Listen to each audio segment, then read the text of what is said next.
നമസ്കാരം. പ്രൈം ഡിബേറ്റിലേക്ക് സ്വാഗതം. അയോധ്യയിൽ പ്രാൺ പ്രതിഷ്ഠയ്ക്ക് ഇനി മണിക്കൂറുകൾ മാത്രം ബാക്കി. ഉത്സവാന്തരീക്ഷത്തിലാണ് അയോധ്യ രാമക്ഷേത്രവും പരിസരവും.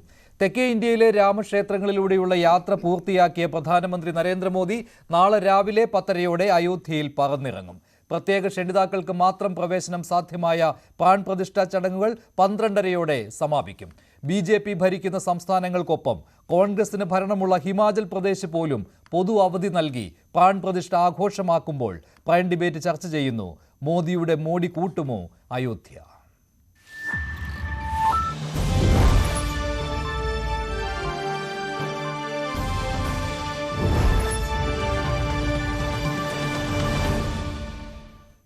പ്രൈം ഡിബേറ്റിൽ രാഷ്ട്രീയ നിരീക്ഷകരായ ശ്രീ ശ്രീജിത്ത് പണിക്കർ, ശ്രീ മോഹൻ വർഗീസ്, വലത് നിരീക്ഷകനായ ശ്രീ മിഥുൻ വിജയകുമാർ, കോൺഗ്രസ് നേതാവ് ശ്രീ RV രാജേഷ്, സാമൂഹ്യ നിരീക്ഷകൻ ശ്രീ രാഹുൽ ഈശ്വർ എന്നിവരാണ് ചേരുന്നത്.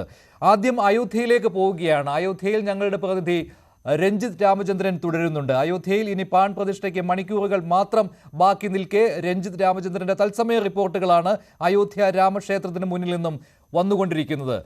രഞ്ജിത്ത്, എന്താണ് ഇപ്പോൾ അവിടുത്തെ ഒരു ഉത്സവാന്തരീക്ഷം? എങ്ങനെയാണ് നാളത്തെ ചടങ്ങുകൾ ക്രമീകരിച്ചിരിക്കുന്നത്? പ്രധാനമന്ത്രി നരേന്ദ്രമോദി എത്ര മണിയോടെ അയോധ്യയിൽ എത്തിച്ചേരുമെന്നാണ് ഇപ്പോഴത്തെ വിവരം?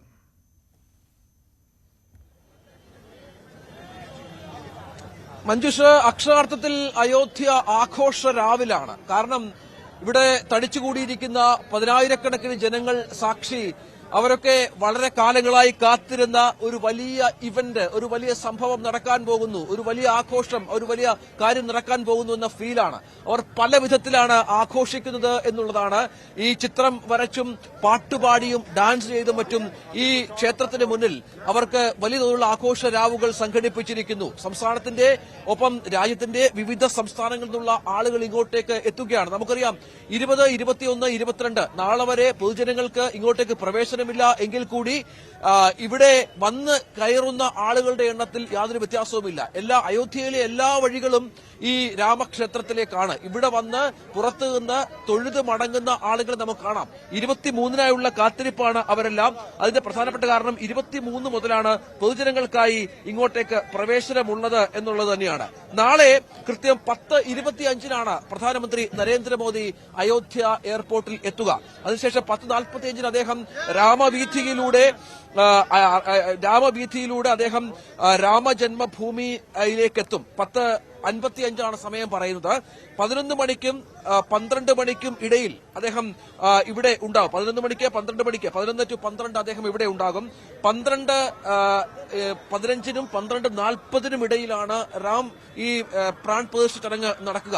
നമുക്കറിയാം ഈ 1 മണിക്കും 2 മണിക്കും അദ്ദേഹം ഒരു ഈ 12:30 ആ സമയം കൊടുത്തിട്ടുണ്ട്. അദ്ദേഹം ഈ ഇവിടെ ക്ഷണിക്കപ്പെട്ട അതിഥികളെ അഭിസംബോധന ചെയ്യും. നമ്മുടെ ഇപ്പോൾ ചർച്ചയിലുള്ള സ്ത്രീത്തടക്കം പ്രത്യേക ക്ഷണിതാവായി ഇവിടെ വന്ന ഈ പരിപാടിയിൽ പങ്കെടുക്കാൻ എത്തിയിട്ടുള്ള ആളുകളാണ്. അവരെ അഭിസംബോധന ചെയ്ത് സംസാരിക്കുമെന്നുള്ള വിവരമാണ്. പിന്നീട് ഒരു പബ്ലിക് ഫംഗ്ഷനൊക്കെ ഇവിടെ അയോധ്യയിൽ ആസൂത്രണം ചെയ്തിട്ടുണ്ട്. അങ്ങനെ ചിട്ടപ്രകാരം ക്രമപ്രകാരമുള്ള വലിയ പരിപാടികൾ അയോധ്യയിൽ നടക്കുന്നു എന്നുള്ളതാണ്. ക്ഷണിക്കപ്പെട്ട 7,000-ഓളം അതിഥികൾ പങ്കെടുക്കുമെന്ന് പ്രതീക്ഷിക്കുന്നു. 55 രാജ്യങ്ങളിലെ 100 പ്രതിനിധികളെ പ്രതീക്ഷിക്കുന്നുണ്ട്. ഇവിടെ VVIPകളായി നിരവധി പേരുണ്ട്. ഇവിടെ ഒരു പ്രത്യേക കോറിഡോർ സംവിധാനത്തിലൂടെ കൂടിയാണ് ഈ VVIP അതിഥികളെ ലക്നൌവിൽ നിന്ന് അയോധ്യയിലേക്ക് എത്തിക്കുക. ഒപ്പം പ്രാദേശികമായി ഇവിടെ ഉള്ളവർക്ക് യാതൊരു ബുദ്ധിമുട്ടും ഈ VVIP സംവിധാനങ്ങൾ കൊണ്ട് ഉണ്ടാവരുത് എന്ന നിർദ്ദേശവും യോഗി ആദിത്യനാഥിന്റെ ഭാഗത്തു നിന്നും ഒപ്പം പ്രധാനമന്ത്രിയുടെ ഭാഗത്തു നിന്നും ഉണ്ടായിട്ടുണ്ട്. അതനുസരിച്ച് ഇങ്ങോട്ടേക്ക് വരാൻ ശ്രമിക്കുന്ന, ക്ഷേത്രത്തിനുള്ളിലേക്ക് പ്രവേശനമില്ല, ഈ പരിസരത്ത് വരാൻ ശ്രമിക്കുന്ന ആളുകളെ തടയുന്ന ഒരു പശ്ചാത്തലം ഇവിടെ ഇല്ല. അതുതന്നെയാണ് അത്രത്തോളം സമാധാനപരമായി സുരക്ഷാ ക്രമീകരണങ്ങൾ ഒരുക്കിയാണ് ഇവിടെ കാര്യങ്ങൾ മുന്നോട്ട് കൊണ്ടുപോകുന്നത്.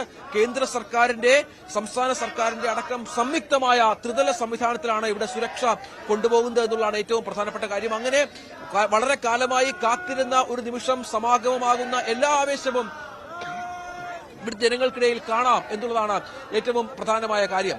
നാളെ നമുക്കറിയാം 4 പേർക്ക് മാത്രമാണ് പ്രധാനപ്പെട്ട ഈ ശ്രീകോവിലിനുള്ളിൽ പ്രവേശനം. മുഖ്യമന്ത്രി യോഗി ആദിത്യനാഥ്, പ്രധാനമന്ത്രി നരേന്ദ്രമോദി, ഗവർണർ ആനന്ദിബെൻ പട്ടേൽ, ഒപ്പം ഇവിടുത്തെ ഈ ട്രസ്റ്റിന്റെ പ്രസിഡന്റ് അടക്കമുള്ള ആളുകൾക്ക് മാത്രമാണ് ഇവിടെ ഇതിനുള്ളിൽ പ്രവേശനം, ശ്രീകോവിൽ പ്രവേശനം ഉണ്ടാവുക. ആദ്യമായി രാംലല്ലയെ കാണാനുള്ള സൗഭാഗ്യം ഉണ്ടാകുക ഇവർക്കാണ്. അതിനുശേഷമാണ് മറ്റ് പൂജ ചടങ്ങുകൾ അടക്കമുള്ള കാര്യങ്ങൾ ഉണ്ടാകുക. പ്രാൺ പ്രതിഷ്ഠയ്ക്കുള്ള മുന്നോടിയായി കഴിഞ്ഞ 4 ദിവസമായി ചടങ്ങുകൾ നടക്കുന്നുണ്ട്. ഇന്നും സമാനമായ ചടങ്ങുകൾ പുരോഗമിക്കുന്നുണ്ടായിരുന്നു. സരയിൽ നിന്നുള്ള ജലം ഉപയോഗിച്ചുള്ള പ്രത്യേക സ്നാനമൊക്കെ ഉണ്ടായി. നാളെ ഈ രാജ്യത്തിന്റെ ലോകത്തിന്റെ വിവിധ രാജ്യങ്ങളിലെ പുണ്യനദികളിൽ നിന്നുള്ള ജലം ഉപയോഗിച്ചുള്ള ചടങ്ങുകളൊക്കെ ഇവിടെ പുരോഗമിക്കുന്നുണ്ട്. അങ്ങനെ അതിവിശിഷ്ടമായ താന്ത്രിക വിധി പ്രകാരമുള്ള നിരവധി ചടങ്ങുകൾക്ക് സാക്ഷ്യം വഹിച്ച ശേഷമാണ് അയോധ്യ അതിന്റെ പൂർണ്ണതയിലേക്ക് എത്തുക. രഞ്ജിത്ത്, മറ്റൊരു കാര്യമെന്ന് പറയുന്നത് നാളെ രാവിലെ ഏതാണ്ട് 10:30ക്കും 10:45നും ഇടയ്ക്ക് പ്രധാനമന്ത്രി നരേന്ദ്രമോദി അയോധ്യയിൽ എത്തുമെന്നാണല്ലോ. അപ്പോൾ നരേന്ദ്രമോദി എങ്ങനെയാണ് രാമക്ഷേത്രത്തിലേക്ക് നടന്നു വരുന്നു എന്ന് നേരത്തെ പറഞ്ഞിരുന്നു. 2 കിലോമീറ്റർ ദൂരം നടന്നായിരിക്കും അദ്ദേഹം വരുന്നതെന്ന്. പിന്നെ സരയൂ നദിയിൽ അദ്ദേഹം സ്നാനം ചെയ്യും. ഇങ്ങനെയുള്ള കാര്യങ്ങളൊക്കെ പറയുന്നുണ്ട്. അതിലെന്തെങ്കിലും സ്ഥിരീകരണം വന്നിട്ടുണ്ടോ? നമ്മൾ മനസ്സിലാക്കുന്നത് ചെന്നൈയിലെ തമിഴ്നാട്ടിലെ അദ്ദേഹത്തിന്റെ സന്ദർശനം ഇന്ന് ഉദ്ദേശിച്ച സന്ദർശനമായിരുന്നില്ല നേരത്തെ എന്നുള്ളതാണ്. ഇന്നുകൂടി, കാരണം ഇന്ന് ഉച്ചയോടുകൂടി നരേന്ദ്രമോദി ഇവിടെ അയോധ്യയിലെത്തും. അതിനുശേഷം നാളെ രാംപത്തിലെത്തി അവിടെ നിന്ന് സരയൂ നദിയിൽ സ്നാനം നടത്തി 2 കിലോമീറ്റർ നടന്ന് രാമക്ഷേത്രത്തിൽ എത്തുമെന്നൊക്കെയായിരുന്നു നേരത്തെ അറിയിച്ചിരുന്നത്. പക്ഷെ അതിന് അടിമുടിയ സംവിധാനങ്ങൾക്ക് മാറ്റം വന്നിരിക്കുന്നു. ഒരുപക്ഷെ സുരക്ഷയൊക്കെ മുൻനിർത്തി ആയിരിക്കാം ഇത്. കാരണം വലിയ ജനപ്രവാഹമാണ് ഇവിടെ. ഒരു ചെറിയ നഗരത്തിന് താങ്ങാൻ പറ്റുന്നതിനപ്പുറമുള്ള ജനങ്ങൾ ഇപ്പോൾ തന്നെ അയോധ്യയിലുണ്ട്. നമുക്ക് അത്ഭുതം തോന്നും ഇവരൊക്കെ രാത്രിയിൽ എവിടെ കിടന്നുറങ്ങുന്നു എന്ന കാര്യത്തിൽ. കാരണം ഇവിടെ 10 സിറ്റി പോലെ ഒരു 15,000 അതിഥികൾക്ക് താമസിക്കാനുള്ള സംവിധാനം. ഹോട്ടലുകളുടെ എണ്ണം പരിമിതമാണ്. ഹോട്ടലുകളുടെയൊക്കെ നിർമ്മാണം 100ഓളം ഹോട്ടലുകളുടെ നിർമ്മാണം നടന്നുകൊണ്ടിരിക്കുന്നതേ ഉള്ളൂ. പക്ഷെ എന്നിട്ടും വിവിധ സംസ്ഥാനങ്ങളുടെ ആളുകൾ 23-ന് ദർശനം നടത്തിയ ശേഷം മാത്രമേ മടങ്ങൂ എന്നുള്ള ഒരേ ആഗ്രഹത്തിൽ ഇവിടെ കൂടുന്നവരുണ്ട്. അതുകൊണ്ട് ജനങ്ങളുടെ നമുക്ക് പ്രതീക്ഷിക്കുന്നതിനൊക്കെ അപ്പുറമുള്ള ജനങ്ങളുടെ ഒരു വലിയ കൂട്ടമുണ്ട്. സ്വാഭാവികമായി അതുകൊണ്ടായിരിക്കാം പ്രധാനമന്ത്രിയുടെ നടന്നുള്ള യാത്ര തൽക്കാലമില്ല. അദ്ദേഹം നേരെ എയർ സ്ട്രിപ്പിൽ, അതായത് എയർപോർട്ടിലെത്തി, അവിടെ നിന്ന് അയോധ്യ എയർ സ്ട്രിപ്പിലെത്തി, ഹെലിപ്പാഡിലെത്തി, അവിടെ നിന്ന് രാം ജന്മഭൂമിയിലേക്ക് വരും. അത് കാറിൽ സുരക്ഷാ വാഹനങ്ങളുടെ അകമ്പടിയോടെ വരുമെന്നുള്ളതാണ് നമുക്ക് ലഭിക്കുന്ന വിവരം. സഞ്ജിഷ, മറ്റൊരു കാര്യം, ഇന്നു മുതൽ ഈ സ്വകാര്യ വാഹനങ്ങൾക്ക്, നമ്മുടെ മാധ്യമപ്രവർത്തകരുടെ വാഹനങ്ങൾക്കടക്കം പൊതുഗതാഗത സംവിധാനത്തിലടക്കം ഈ പ്രധാന റോഡിൽ പ്രവേശനമില്ല. അവരെല്ലാം കംപ്ലീറ്റ് ആയത് ക്ലോസ് ചെയ്ത് കഴിഞ്ഞു. നമ്മളൊക്കെ ഉച്ച മുതൽ അതിന്റെ ബുദ്ധിമുട്ട് അനുഭവിക്കുന്നുണ്ട്. എങ്ങോട്ടേക്കും യാത്ര ചെയ്യാൻ പറ്റുന്നില്ല. VVIP വാഹനങ്ങൾക്ക് മാത്രം, പ്രത്യേക പാസുള്ള വാഹനങ്ങൾക്ക് മാത്രമാണ് പ്രവേശനം. നമുക്ക് മാധ്യമപ്രവർത്തകർക്ക് പാസ് ഉണ്ടെങ്കിൽ പോലും അത്തരം വാഹനങ്ങളെ പോലും അങ്ങോട്ടേക്ക് കടത്തിവിടുന്നില്ല എന്നുള്ളതാണ്. അത്രത്തോളം പഴുതടച്ചുള്ള സുരക്ഷാ സംവിധാനത്തിലാണ് അയോധ്യയും പരിസരവും. അങ്ങനെ എല്ലാവിധ സജ്ജീകരണങ്ങളും പൂർത്തിയായി കഴിഞ്ഞു, സന്നാഹങ്ങളും പൂർത്തിയായി കഴിഞ്ഞു. അയോധ്യ ഉത്സവ ലഹരിയിലാണ്. കഴിഞ്ഞ കുറെ ദിവസങ്ങളായി തന്നെ സരയൂ തീരത്തൊക്കെ വലിയ വലിയ കാഴ്ചകളാണ്. അത് കണ്ടു മടങ്ങേണ്ട കാഴ്ചകൾ തന്നെയാണ്. 23 മുതൽ പൊതുജനങ്ങൾക്കായി തുറന്നു കൊടുക്കുമ്പോൾ ലക്ഷക്കണക്കിന് സഞ്ചാരികളെ ദിനംപ്രതി ഭക്തരെ ദിനംപ്രതി പ്രതീക്ഷിക്കുകയും ചെയ്തു അയോധ്യ. അങ്ങനെ കഴിഞ്ഞ 8-10 ദിവസമായി ഇവിടെയുള്ള എനിക്ക് ഈ റിപ്പോർട്ട് ചെയ്യുമ്പോൾ മനസ്സിലാകുന്ന ഓരോ ദിവസവും സഞ്ചാരികളുടെ എണ്ണം വല്ലാതെ വർദ്ധിക്കുന്നു. വന്ന് കാണുന്നവരുടെ ഇന്നും ഈ ചുറ്റും കാണുന്ന ദൃശ്യങ്ങളൊക്കെ അതിന്റെ തെളിവാണ്. എത്രയോ ജനങ്ങൾ അവിടെ നിന്ന് ഈ രാമന്റെ ക്ഷേത്രത്തിന് മുമ്പിൽ നിന്ന് അഭിവാദ്യം അർപ്പിച്ച് രാമസ്തുതികൾ പാടി മടങ്ങുന്നു. അതാണ് അയോധ്യയുടെ ഒരു പൊതുവികാരം. മഞ്ജുഷ്, ശരി, രഞ്ജിത്ത് രാമചന്ദ്രനാണ് വിവരങ്ങൾ നൽകിയത്. അയോധ്യ രാമക്ഷേത്രത്തിന് മുന്നിൽ നിന്ന് നാളെയാണ് പ്രാൺ പ്രതിഷ്ഠ നടക്കാൻ പോകുന്നത്. അയോധ്യ രാമക്ഷേത്രത്തിൽ പ്രധാനമന്ത്രി നരേന്ദ്രമോദി 10:30 അയോധ്യയിൽ എത്തിച്ചേരും. ഇപ്പോൾ ശ്രീജിത്ത് പണിക്കർ ചേരുന്നുണ്ട്. ശ്രീജിത്ത്, എങ്ങനെയാണ് താങ്കളുടെ യാത്ര അയോധ്യയിലേക്ക് ഏത് രീതിയിൽ പോകുവാനാണ് ഉദ്ദേശിച്ചിരിക്കുന്നത്? എങ്ങനെയാണ് അതിൻ്റെ ഒരു അറേഞ്ച്മെന്റും കാര്യങ്ങളും? ഇപ്പോൾ താങ്കൾ എവിടെയാണുള്ളത്? മഞ്ജുഷ്, ഞാനിപ്പോൾ ഉള്ളത് ലക്നൌവിലാണ്. ഞാൻ ക്യാമ്പ് ചെയ്യുന്നത് ലക്നൌവിലാണ്. ഞാൻ ഇന്ന് ഇവിടേക്ക് എത്തി. അയോധ്യയിലേക്ക് ഞാൻ ട്രാവലൊക്കെ ബുക്ക് ചെയ്യുന്ന സമയത്ത് അവിടുത്തെ എയർപോർട്ട് ഓപ്പൺ ആയിരുന്നില്ല. അപ്പോൾ ഇപ്പോൾ ലക്നൌവിലാണ്. അതിനുശേഷം അല്പം മുമ്പ് ശ്രീ രഞ്ജിത്ത് പറഞ്ഞതുപോലെ തന്നെ ഒരു ഗ്രീൻ കോറിഡോർ സംവിധാനം ഉണ്ടാക്കിയിട്ടുണ്ട്. അപ്പോൾ ആ ഗ്രീൻ കോറിഡോർ സംവിധാനത്തിൻ്റെ ഭാഗമായിട്ട് എൻട്രി പാസുള്ള, സ്പെഷ്യൽ വെഹിക്കിൾ പാസുള്ള വാഹനങ്ങൾക്ക് നാളെ പ്രവേശനം ഉണ്ടാകും. റോഡുകളിലുള്ള പ്രവേശനം പോലും അത്തരത്തിലുള്ള വാഹനങ്ങൾക്കാണ്. അതിനായിട്ടുള്ള ഡെസിഗ്നേറ്റഡ് ആയിട്ടുള്ള പാതകളുണ്ട് എന്നാണ് അറിയാൻ കഴിഞ്ഞത്. അപ്പോൾ നമുക്ക് അത്തരത്തിലുള്ള വെഹിക്കിൾ എൻട്രി പാസും എല്ലാം ഉണ്ട്. അപ്പോൾ അതെല്ലാം ഉപയോഗിച്ചുകൊണ്ട് നാളെ രാവിലെ അയോധ്യയിലേക്ക് പോകാമെന്നാണ് കരുതുന്നത്. നോർമൽ ഈ ട്രാവൽ ടൈം എന്ന് പറയുന്നത് ഞാൻ മനസ്സിലാക്കുന്നത് ഏതാണ്ട് 2-2.5 മണിക്കൂറാണ്. പക്ഷേ ഈ വാഹനങ്ങൾ മാത്രമാകുമ്പോൾ അത്തരത്തിലുള്ള ട്രാഫിക്കിന്റെ പ്രശ്നങ്ങളൊന്നും ഇല്ലാതെ തന്നെ അവിടെ എത്താൻ കഴിയുമെന്നാണ് കരുതുന്നത്. ശരി, ശ്രീജിത്ത്, മറ്റൊരു കാര്യം എന്ന് പറയുന്നത്, ഇങ്ങനെ ക്ഷണം കിട്ടിയിട്ടുള്ളത് ഏത് രീതിയിലൊക്കെയാണ്? ഇപ്പോൾ ഒരു രാഷ്ട്രീയ ചടങ്ങായിട്ട് മാറ്റരുത് എന്നുള്ള ഒരു നിർബന്ധം ഉണ്ടല്ലോ, ആ രീതിയിലാണല്ലോ ക്രമീകരണം. ഈ ചടങ്ങിന് ക്ഷണം കിട്ടിയവരുടെ വിവരങ്ങൾ എങ്ങനെയാണ്? ഏതെല്ലാം മേഖലയിൽ ഉള്ളവർ വരുന്നുണ്ടെന്നാണ് വിവരങ്ങൾ? വളരെ പരിമിതമായിട്ടുള്ള നമ്പർ ഓഫ് ആൾക്കാർക്ക് മാത്രമേ ഈ ക്ഷണം ഉള്ളത് എന്നാണ് ഞാൻ മനസ്സിലാക്കുന്നത്. മുൻപ് 7,000-8,000 എന്നൊക്കെയാണ് കേട്ടിരുന്നതെങ്കിലും ഈ അടുത്ത ദിവസങ്ങളിലായിട്ട് നമ്മളൊക്കെ ശ്രദ്ധിച്ചിട്ടുണ്ടാകും. നമ്മുടെ നാട്ടിലുള്ള പത്രങ്ങളിൽ ഉൾപ്പെടെ വന്നിരിക്കുന്ന പരസ്യങ്ങളിൽ പറയുന്നതനുസരിച്ച് 125-ലധികമായിട്ടുള്ള ആചാര്യന്മാരായിട്ടുള്ള ആൾക്കാർക്കും ഏതാണ്ട് 2500-ഓളം ക്ഷണിതാക്കളുമാണുള്ളത് എന്നാണ് പറയുന്നത്. അപ്പോൾ കൃത്യമായിട്ടുള്ള കണക്ക് എത്രയാണ് എന്നതിനെ പറ്റി അറിയില്ല. ഇതൊരു ഒഫീഷ്യലായിട്ടുള്ള ഒരു വെർഷനാണ്. പിന്നെ അത് കൂടാതെ കേരളത്തിൽ നിന്നാണെങ്കിലും ഞാൻ മനസ്സിലാക്കുന്നത് ഏതാണ്ട് 20-25 ആൾക്കാർക്കാണ് ആകെ ക്ഷണം ലഭിച്ചത്. എത്ര പേര് വരുന്നുണ്ട് എന്ന് എനിക്കറിയില്ല. അതിൽ പല മേഖലകളിൽ നിന്നുള്ള ആൾക്കാരുണ്ട്. കായിക മേഖലയിൽ നിന്ന്, സിനിമാ മേഖലയിൽ നിന്ന്, സാമൂഹ്യ സാംസ്കാരിക രംഗങ്ങളിൽ നിന്നൊക്കെയുള്ള ആൾക്കാർക്ക്, വിദ്യാഭ്യാസ മേഖലയിൽ നിന്ന് ഒക്കെയുള്ള ആൾക്കാർക്ക് ക്ഷണമുണ്ട് എന്നാണ് ഞാൻ മനസ്സിലാക്കുന്നത്. ക്ഷണം നൽകിയിരിക്കുന്നത് രാമജന്മഭൂമി തീർത്ഥ ട്രസ്റ്റാണ്. അപ്പോൾ എൻ്റെ ക്ഷണമാണെങ്കിലും അവരുടെ ഭാഗത്തു നിന്നാണ് വന്നിരിക്കുന്നത്. അപ്പോൾ അതിന് പിന്നീട് ഈ ഫിസിക്കൽ നമ്മുടെ ക്ലിയറൻസും മറ്റു കാര്യങ്ങളും ഒക്കെ കിട്ടുന്നതിൻ്റെ ഭാഗമായിട്ട്, ഈ സെക്യൂരിറ്റി ക്ലിയറൻസിൻ്റെ ഒക്കെ ഭാഗമായിട്ടുള്ള കുറേയധികം പ്രൊസീജിയറുണ്ട്. അപ്പോൾ അതെല്ലാം കഴിഞ്ഞതിന് ശേഷമാണ് അതിനെ ഒരു കോഡ് നമ്പറൊക്കെ ഓരോ ക്ഷണിതാവിനും പ്രത്യേകമായിട്ട് അസൈൻ ചെയ്തതിന് ശേഷം ഈ ക്ഷണപത്രിക, ഫൈനൽ ക്ഷണപത്രിക എന്നത് വരുന്നത്. അപ്പോൾ ആ കോഡ് നമ്പർ വെച്ചിട്ടാണ് നമ്മുടെ ഈ സ്ഥലങ്ങളിലുള്ള ട്രാവൽ ആണെങ്കിലും വെഹിക്കിൾ പാസ് ആണെങ്കിലും അക്കോമഡേഷൻ പോലും അവിടെ തരപ്പെടുത്തുന്ന ആ രീതിയിലാണ്. ഇപ്പോൾ അയോധ്യയിൽ താമസിക്കുന്ന ആൾക്കാരുണ്ട്, ലക്നൌവിൽ താമസിക്കുന്ന ആൾക്കാരുണ്ട്. ഈ സ്ഥലങ്ങളിലെല്ലാം തന്നെ ഈ ഒരു പരിപാടിക്ക് വേണ്ടിയിട്ട്, അല്ലെങ്കിൽ ഈ ക്ഷണിക്കപ്പെട്ടിരിക്കുന്ന ആൾക്കാർക്ക് വേണ്ടിയിട്ട് കൂടുതലായിട്ടും ഈ ഹോട്ടൽ സംവിധാനങ്ങളെല്ലാം തന്നെ റിസർവ് ചെയ്ത് വെച്ചിരിക്കുകയാണ്. അപ്പോൾ നമ്മളിവിടെ ഒരു റൂം ബുക്കിംഗ് അതിനെ ചെക്ക് ചെയ്യുന്ന സമയത്ത് പോലും അവർ ആദ്യം ചോദിക്കുന്നത് നമ്മളുടെ ഈ കോഡ് നമ്പറാണ്. അപ്പോൾ ആ രീതിയിലത്തേക്കുള്ള ഒരു ക്രമീകരണമാണ് ഇവിടെ ഉള്ളത്. അപ്പോൾ എല്ലാ മേഖലകളിൽ നിന്നുള്ള ആൾക്കാർക്കുണ്ട്. എനിക്ക് ക്ഷണം കിട്ടിയത് കഴിഞ്ഞ ഡിസംബർ ഏതാണ്ട് 2-3 ആഴ്ചയാണ് കിട്ടിയിരിക്കുന്നത്. അപ്പോൾ ആ സമയത്തൊന്നും തന്നെ ഈ പറഞ്ഞതുപോലെ അയോധ്യ എയർപോർട്ട് സജ്ജമായിരുന്നില്ല. അത് എനിക്ക് തോന്നുന്നു ജനുവരി 10 മറ്റോ വന്നത്. അപ്പോൾ അതുകൊണ്ട് എനിക്ക് ലക്നൌവിലേക്കുള്ള ഒരു ട്രാവലാണ് എടുക്കേണ്ടി വന്നത്. പക്ഷേ നേരത്തെ ശ്രീ രഞ്ജിത്ത് പറഞ്ഞതുപോലെ തന്നെ അയോധ്യയിലെ ഫെസിലിറ്റികളെല്ലാം തന്നെ വരുന്നതേ ഉള്ളൂ. ഇവിടെ ഹോട്ടൽ സംവിധാനമാണെങ്കിലും നമുക്ക് സുഖമായി താമസിക്കാനുള്ള കാര്യങ്ങളും എല്ലാം തന്നെ അവിടെ റെഡിയായി വരുന്നതേ ഉള്ളൂ. കൂടുതൽ കംഫർട്ട് ഉള്ളത് ഒരു പക്ഷേ ലക്നൌവിലായിരിക്കും. അതുകൊണ്ട് ആ ഓപ്ഷൻ തന്നെയാണ് ഞാൻ എടുത്തിരിക്കുന്നത്. ശ്രീത്, ഈ ഗ്രീൻ കോറിഡോറിലൂടെ എവിടെ വരെ സഞ്ചരിക്കാം എന്നാണ് ഇപ്പോഴത്തെ താങ്കൾക്ക് കിട്ടിയിരിക്കുന്ന നിർദ്ദേശം? ഇപ്പോൾ പ്രധാനമന്ത്രി വരുന്ന ചടങ്ങാണല്ലോ, അതുകൊണ്ട് തന്നെ നിയന്ത്രണങ്ങൾ കടുത്തതായിരിക്കും. ഏത് സമയത്ത് എവിടെ വരെ സഞ്ചരിക്കാം? ഈ രാമക്ഷേത്രത്തിലെ ഉൾവശത്തെ ദൃശ്യങ്ങൾ ഇപ്പോൾ ആദ്യമായിട്ട് പുറത്തു വന്നിട്ടുണ്ട്, അതിൻ്റെ ഫോട്ടോസ് പുറത്തു വന്നിട്ടുണ്ട്. എങ്ങനെയാണ് രാമക്ഷേത്രത്തിൻ്റെ ഉൾഭാഗം എന്നുള്ളത് ആദ്യമായിട്ടാണ് ഇത്തരം ദൃശ്യങ്ങൾ പുറത്തു വരുന്നത്. ഇപ്പോൾ ഏത് രീതിയിലാണ് ആ യാത്രാ ക്രമീകരണം ഒന്നുകൂടി പറയാമോ വ്യക്തമായി? ഞാൻ നേരത്തെ പറഞ്ഞതുപോലെ ഞാൻ താമസിക്കുന്നത് ഇവിടെ ലക്നൌവിലാണ്. അപ്പോൾ ലക്നൌവിൽ നിന്ന് അയോധ്യയിലേക്കാണ് എനിക്ക് യാത്ര ചെയ്യേണ്ടത്. അത് ഏതാണ്ട് 130-140 കിലോമീറ്റർ മറ്റോ ആണ് യാത്ര. അത് അത്ര ദൂരമാണുള്ളത്. അതിന് സാധാരണഗതിയിൽ ഏതാണ്ട് 2.5 മണിക്കൂറാണ് റഫ്ലി എടുക്കുക. അപ്പോൾ ഈ ഒരു റൂട്ടിലേക്ക്, ഇതിലേക്ക് പല ഹൈവേകളുണ്ട്. അപ്പോൾ അതിലൊരു ഹൈവേ ഡെസിഗ്നേറ്റഡ് ആയിട്ട് ഇങ്ങനെ ഗ്രീൻ കോറിഡോറായിട്ട് എടുത്തിരിക്കുകയും അതിൽ ആൾക്കാർക്ക് യാത്ര ചെയ്യുന്നതിന് വേണ്ടിയിട്ട് ഈ വെഹിക്കിൾ എൻട്രി പാസും അതേപോലെ അവിടെയുള്ള ഈ ഇവന്റിന്റെ എൻട്രി പാസും ഉള്ള ആൾക്കാർക്ക് മാത്രമായിട്ട് അത് പരിമിതപ്പെടുത്തിയിട്ടുണ്ട് എന്നാണ് മനസ്സിലാക്കുന്നത്. വഴിയിൽ പല പ്രാവശ്യം ചെക്കിംഗ് ഉണ്ടാകാനുള്ള സാധ്യതയുണ്ട്.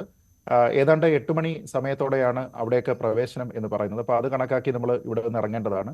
അവിടെ 8 മണി 9 മണി അതിനകത്ത് ആൾക്കാർ, ഈ ക്ഷണിക്കപ്പെട്ട അതിഥികൾ എല്ലാവരും തന്നെ അവിടെ എൻ്റർ ചെയ്യണം എന്നാണ് പറഞ്ഞിരിക്കുന്നത്. അപ്പോൾ അതിൽ ഓരോരുത്തർക്കും എനിക്ക് തോന്നുന്നു മെയിൻ എൻട്രൻസ് ആണോ മറ്റ് എൻട്രൻസ് ആണോ തുടങ്ങിയ കാര്യങ്ങളെല്ലാം തന്നെ ഈ ക്ഷണപത്രികയിലാണ് ഉൾപ്പെടുത്തിയിരിക്കുന്നത്. ശരി, ശ്രീജിത്ത് പണിക്കർ ഇപ്പോൾ ലക്നൌവിലാണുള്ളത്. നാളത്തെ പ്രാൺ പ്രതിഷ്ഠ ചടങ്ങിൽ ഔദ്യോഗികമായിട്ട് അദ്ദേഹത്തിന് ക്ഷണം കിട്ടിയതിനനുസരിച്ചാണ് അദ്ദേഹം ലക്നൌവിൽ എത്തിയിരിക്കുന്നത്. നാളെ അദ്ദേഹം അയോധ്യയിലേക്ക് പോകും. നമുക്ക് ചർച്ചയിലേക്ക് വരാം. ശ്രീ RV രാജേഷ്, ഇന്ന് ഹിമാചൽ പ്രദേശ് സർക്കാർ പോലും പൊതു അവധി നൽകിയിരിക്കുകയാണ്. പ്രാൺ പ്രതിഷ്ഠ ആഘോഷമാക്കുവാനും അതിനുള്ള മറ്റ് ക്രമീകരണങ്ങൾ, ജനങ്ങൾക്ക് അതിനാവശ്യമായി വീടുകളിൽ പൂജകൾ നടത്തുവാനും ഒക്കെയുള്ള കാര്യത്തിന് വേണ്ടി ഹിമാചൽ പ്രദേശ് സർക്കാർ പോലും, അതായത് കോൺഗ്രസ് ഭരിക്കുന്ന സംസ്ഥാനമാണ്, ഒരു മണ്ടത്തരമായ ഒരു തീരുമാനമായി പോയോ കോൺഗ്രസിന് ഈ അയോധ്യ രാമക്ഷേത്ര പ്രതിഷ്ഠാ ചടങ്ങിൽ നിന്ന് വിട്ടുനിൽക്കുന്നത്? ഞാൻ ആദ്യം തന്നെ അസന്നിഗ്ധമായി പറയട്ടെ, കോൺഗ്രസ് വിശ്വാസങ്ങൾക്കെതിരായ ഒരു പാർട്ടിയല്ല, കോൺഗ്രസ് ആചാരങ്ങൾക്കെതിരായ പാർട്ടിയല്ല, കോൺഗ്രസ് അനുഷ്ഠാനങ്ങൾക്കെതിരായുള്ള പാർട്ടിയല്ല. എല്ലാ വിശ്വാസങ്ങളെയും ആചാരങ്ങളെയും അനുഷ്ഠാനങ്ങളെയും ഒക്കെ ഉൾക്കൊള്ളുന്ന ഒരു മഹത്തായ ജനാധിപത്യ പാർട്ടിയാണ് കോൺഗ്രസ് എന്നൊരു മതേതര പാർട്ടിയാണ് കോൺഗ്രസ് എന്ന് പറയുന്നത്. അതുകൊണ്ട് കോൺഗ്രസ് ഇത്തരം നിലപാടുകൾ അല്ലെങ്കിൽ BJP ഉയർത്തുന്ന ഈ രാഷ്ട്രീയമായ ഈ നിലപാടുകൾ അതിനോടൊപ്പം സഞ്ചരിക്കാൻ കോൺഗ്രസിന് കിട്ടില്ല. അതുകൊണ്ട് തന്നെ കോൺഗ്രസ് വിശ്വാസികൾക്കെതിരാണ് എന്നുള്ള രീതിയിലുള്ള ഒരു പ്രചരണം നടത്തിയാൽ അത് ഈ രാജ്യത്ത് വിലപ്പോവില്ല എന്നാണ് എനിക്ക് ആദ്യമായി പറയാനുള്ളത്. പിന്നെ ഇവിടെ നടത്തിയിരിക്കുന്ന കോൺഗ്രസ് എടുത്തുള്ള നിലപാടുകൾ, ആ നിലപാടുകൾ കോൺഗ്രസ് എടുത്തത് തന്നെയാണ്, അതിനകത്ത് ആർക്കും സംശയമില്ല. പിന്നെ വിശ്വസിക്കാനുള്ള അധികാരം അത് ആർക്കുമുണ്ട്. ഒരാളിന്റെ വിശ്വാസം എന്ന് പറയുന്നത് വ്യക്തിപരമാണ്. ആ വിശ്വാസത്തിലേക്ക്, ആചാരത്തിലേക്ക്, അതല്ലെങ്കിൽ പ്രാർത്ഥനയിലേക്ക്, അമ്പലങ്ങളിലേക്ക് അല്ലെങ്കിൽ പള്ളികളിലേക്ക് ഒക്കെ പോകാനും ആരാധന നടത്താനും ഇപ്പൊ ഉത്തർപ്രദേശിലെ കോൺഗ്രസ് നേതാക്കൾ അയോധ്യ സന്ദർശനം നടത്തി. ഇനിയും കോൺഗ്രസിന്റെ നേതാക്കന്മാർ പോകുമെന്നുള്ള കാര്യത്തിൽ സംശയമില്ല. അതിന് രാഷ്ട്രീയമൊന്നും ഞങ്ങൾ കാണുന്നില്ല. പക്ഷെ ഇവിടെ ഉണ്ടായിട്ടുള്ള വിഷയം എന്താണ്? ഇവിടെ ഒരു അമ്പലം, ആ അമ്പലം പണി പൂർത്തിയാകുന്നതിന് മുമ്പ് ഒരു രാഷ്ട്രീയ ലക്ഷ്യത്തോടു കൂടി ഒരു രാജ്യത്തിന്റെ ഭരിക്കുന്ന പാർട്ടിയും പ്രധാനമന്ത്രിയും ഒക്കെ അവിടെ അത്തരം രാഷ്ട്രീയ മുതലെടുപ്പ് നടക്കുന്നു. ആ മുതലെടുപ്പ് നടത്തുന്നതിനെ മാത്രമാണ് ഞങ്ങൾ എതിർക്കുന്നത്. അല്ലാതെ അവിടെ പ്രതിഷ്ഠ നടത്തുന്നതിനോ അവിടെ അമ്പലത്തിൽ ആരാധന നടത്തുന്നതിനോ എവിടെയെങ്കിലും കോൺഗ്രസ് എതിര് പറഞ്ഞിട്ടുണ്ടോ? കോൺഗ്രസിന്റെ നേതാക്കന്മാർ അവിടെ പങ്കെടുക്കില്ലേ? എല്ലാ രാഷ്ട്രീയ പാർട്ടിയുടെ നേതാക്കന്മാർ പങ്കെടുക്കില്ലേ? പ്രധാനമന്ത്രി നരേന്ദ്രമോദി ഈ ചടങ്ങിൽ പങ്കെടുക്കുന്നത് കൊണ്ട് മാത്രമുള്ള ഒരു വിട്ടുനിൽക്കലാണോ കോൺഗ്രസിന്? ആ രീതിയിലുമുണ്ട്. ഇപ്പോൾ അന്നത്തെ റിലീസിൽ അതും പറയുന്നുണ്ടായിരുന്നു, പ്രധാനമന്ത്രി നരേന്ദ്രമോദി പങ്കെടുക്കുന്നത് അതൊരു രാഷ്ട്രീയ ചടങ്ങായി മാറുന്നതിന് ഉദാഹരണമാണ്, അതുകൊണ്ട് കോൺഗ്രസ് ഇല്ല എന്ന്. പക്ഷേ അതിൽ തന്നെ ഈ കോൺഗ്രസ് നേതാക്കൾക്കിടയിൽ, ഇപ്പോൾ വടക്കേ ഇന്ത്യയിലെ പ്രത്യേകിച്ച് കോൺഗ്രസ് നേതാക്കൾക്കിടയിൽ ഭിന്ന അഭിപ്രായം വരികയാണ്. കോൺഗ്രസ് മുമ്പെങ്ങുമില്ലാത്ത രീതിയിൽ ഈ കോൺഗ്രസ് പാർട്ടിക്കുള്ളിൽ ഇത്രയും ഭിന്നമായ അഭിപ്രായം ഒരു വിഷയത്തിൽ വരുന്നത് അത് ഈ സമീപകാലത്ത് ആദ്യമായാണ് അല്ലേ ശ്രീ ആർ വി രാജേഷ്? പക്ഷെ അത് മറികടക്കാൻ കോൺഗ്രസിന് കഴിയുമെന്നാണല്ലോ, അങ്ങനെയാണ് നേതാക്കൾ ആത്മവിശ്വാസം പ്രകടിപ്പിക്കുന്നത്. അല്ല, ഒരു ഭിന്നമായ അഭിപ്രായം ഇല്ലല്ലോ കോൺഗ്രസിന് ഇക്കാര്യത്തിൽ. കോൺഗ്രസ് ഏക അഭിപ്രായമല്ലേ ഈ കാര്യത്തിൽ രേഖപ്പെടുത്തിയിട്ടുള്ളത്? ഇവിടെ ഞങ്ങൾ ആരെങ്കിലും വിശ്വാസത്തിനെതിരായെന്ന് ഏതെങ്കിലും കോൺഗ്രസ് നേതാവ് പറഞ്ഞോ? അല്ലെങ്കിൽ ആരാധന നടത്തുന്ന എതിരാണെന്ന് ഏതെങ്കിലും കോൺഗ്രസ് നേതാവ് പറഞ്ഞോ? കോൺഗ്രസ് പാർട്ടി അങ്ങനെ നിലപാടെടുത്തിട്ടുണ്ടോ? കോൺഗ്രസ് അവിടെ ആരാധന നടത്താമെന്ന് തന്നെയാണ് കോൺഗ്രസിന്റെ നിലപാട്. പണിതീരാത്ത ക്ഷേത്രത്തിൽ പ്രതിഷ്ഠ നടത്തുന്നു എന്ന് പറയുമ്പോൾ, അല്ല, പണിതീരാത്ത ക്ഷേത്രത്തിൽ പ്രതിഷ്ഠ നടത്തുന്നു എന്ന് പറയുമ്പോൾ അതിനെ നിങ്ങൾ അപ്പോൾ ലഘൂകരിച്ച് കാണുന്നതിന് തുല്യമായിട്ട് തോന്നുന്നു. പലതവണയും പല രീതിയിലുള്ള അഭിപ്രായങ്ങൾ വരുന്നുണ്ട് കോൺഗ്രസ് പാർട്ടിക്കുള്ളിൽ.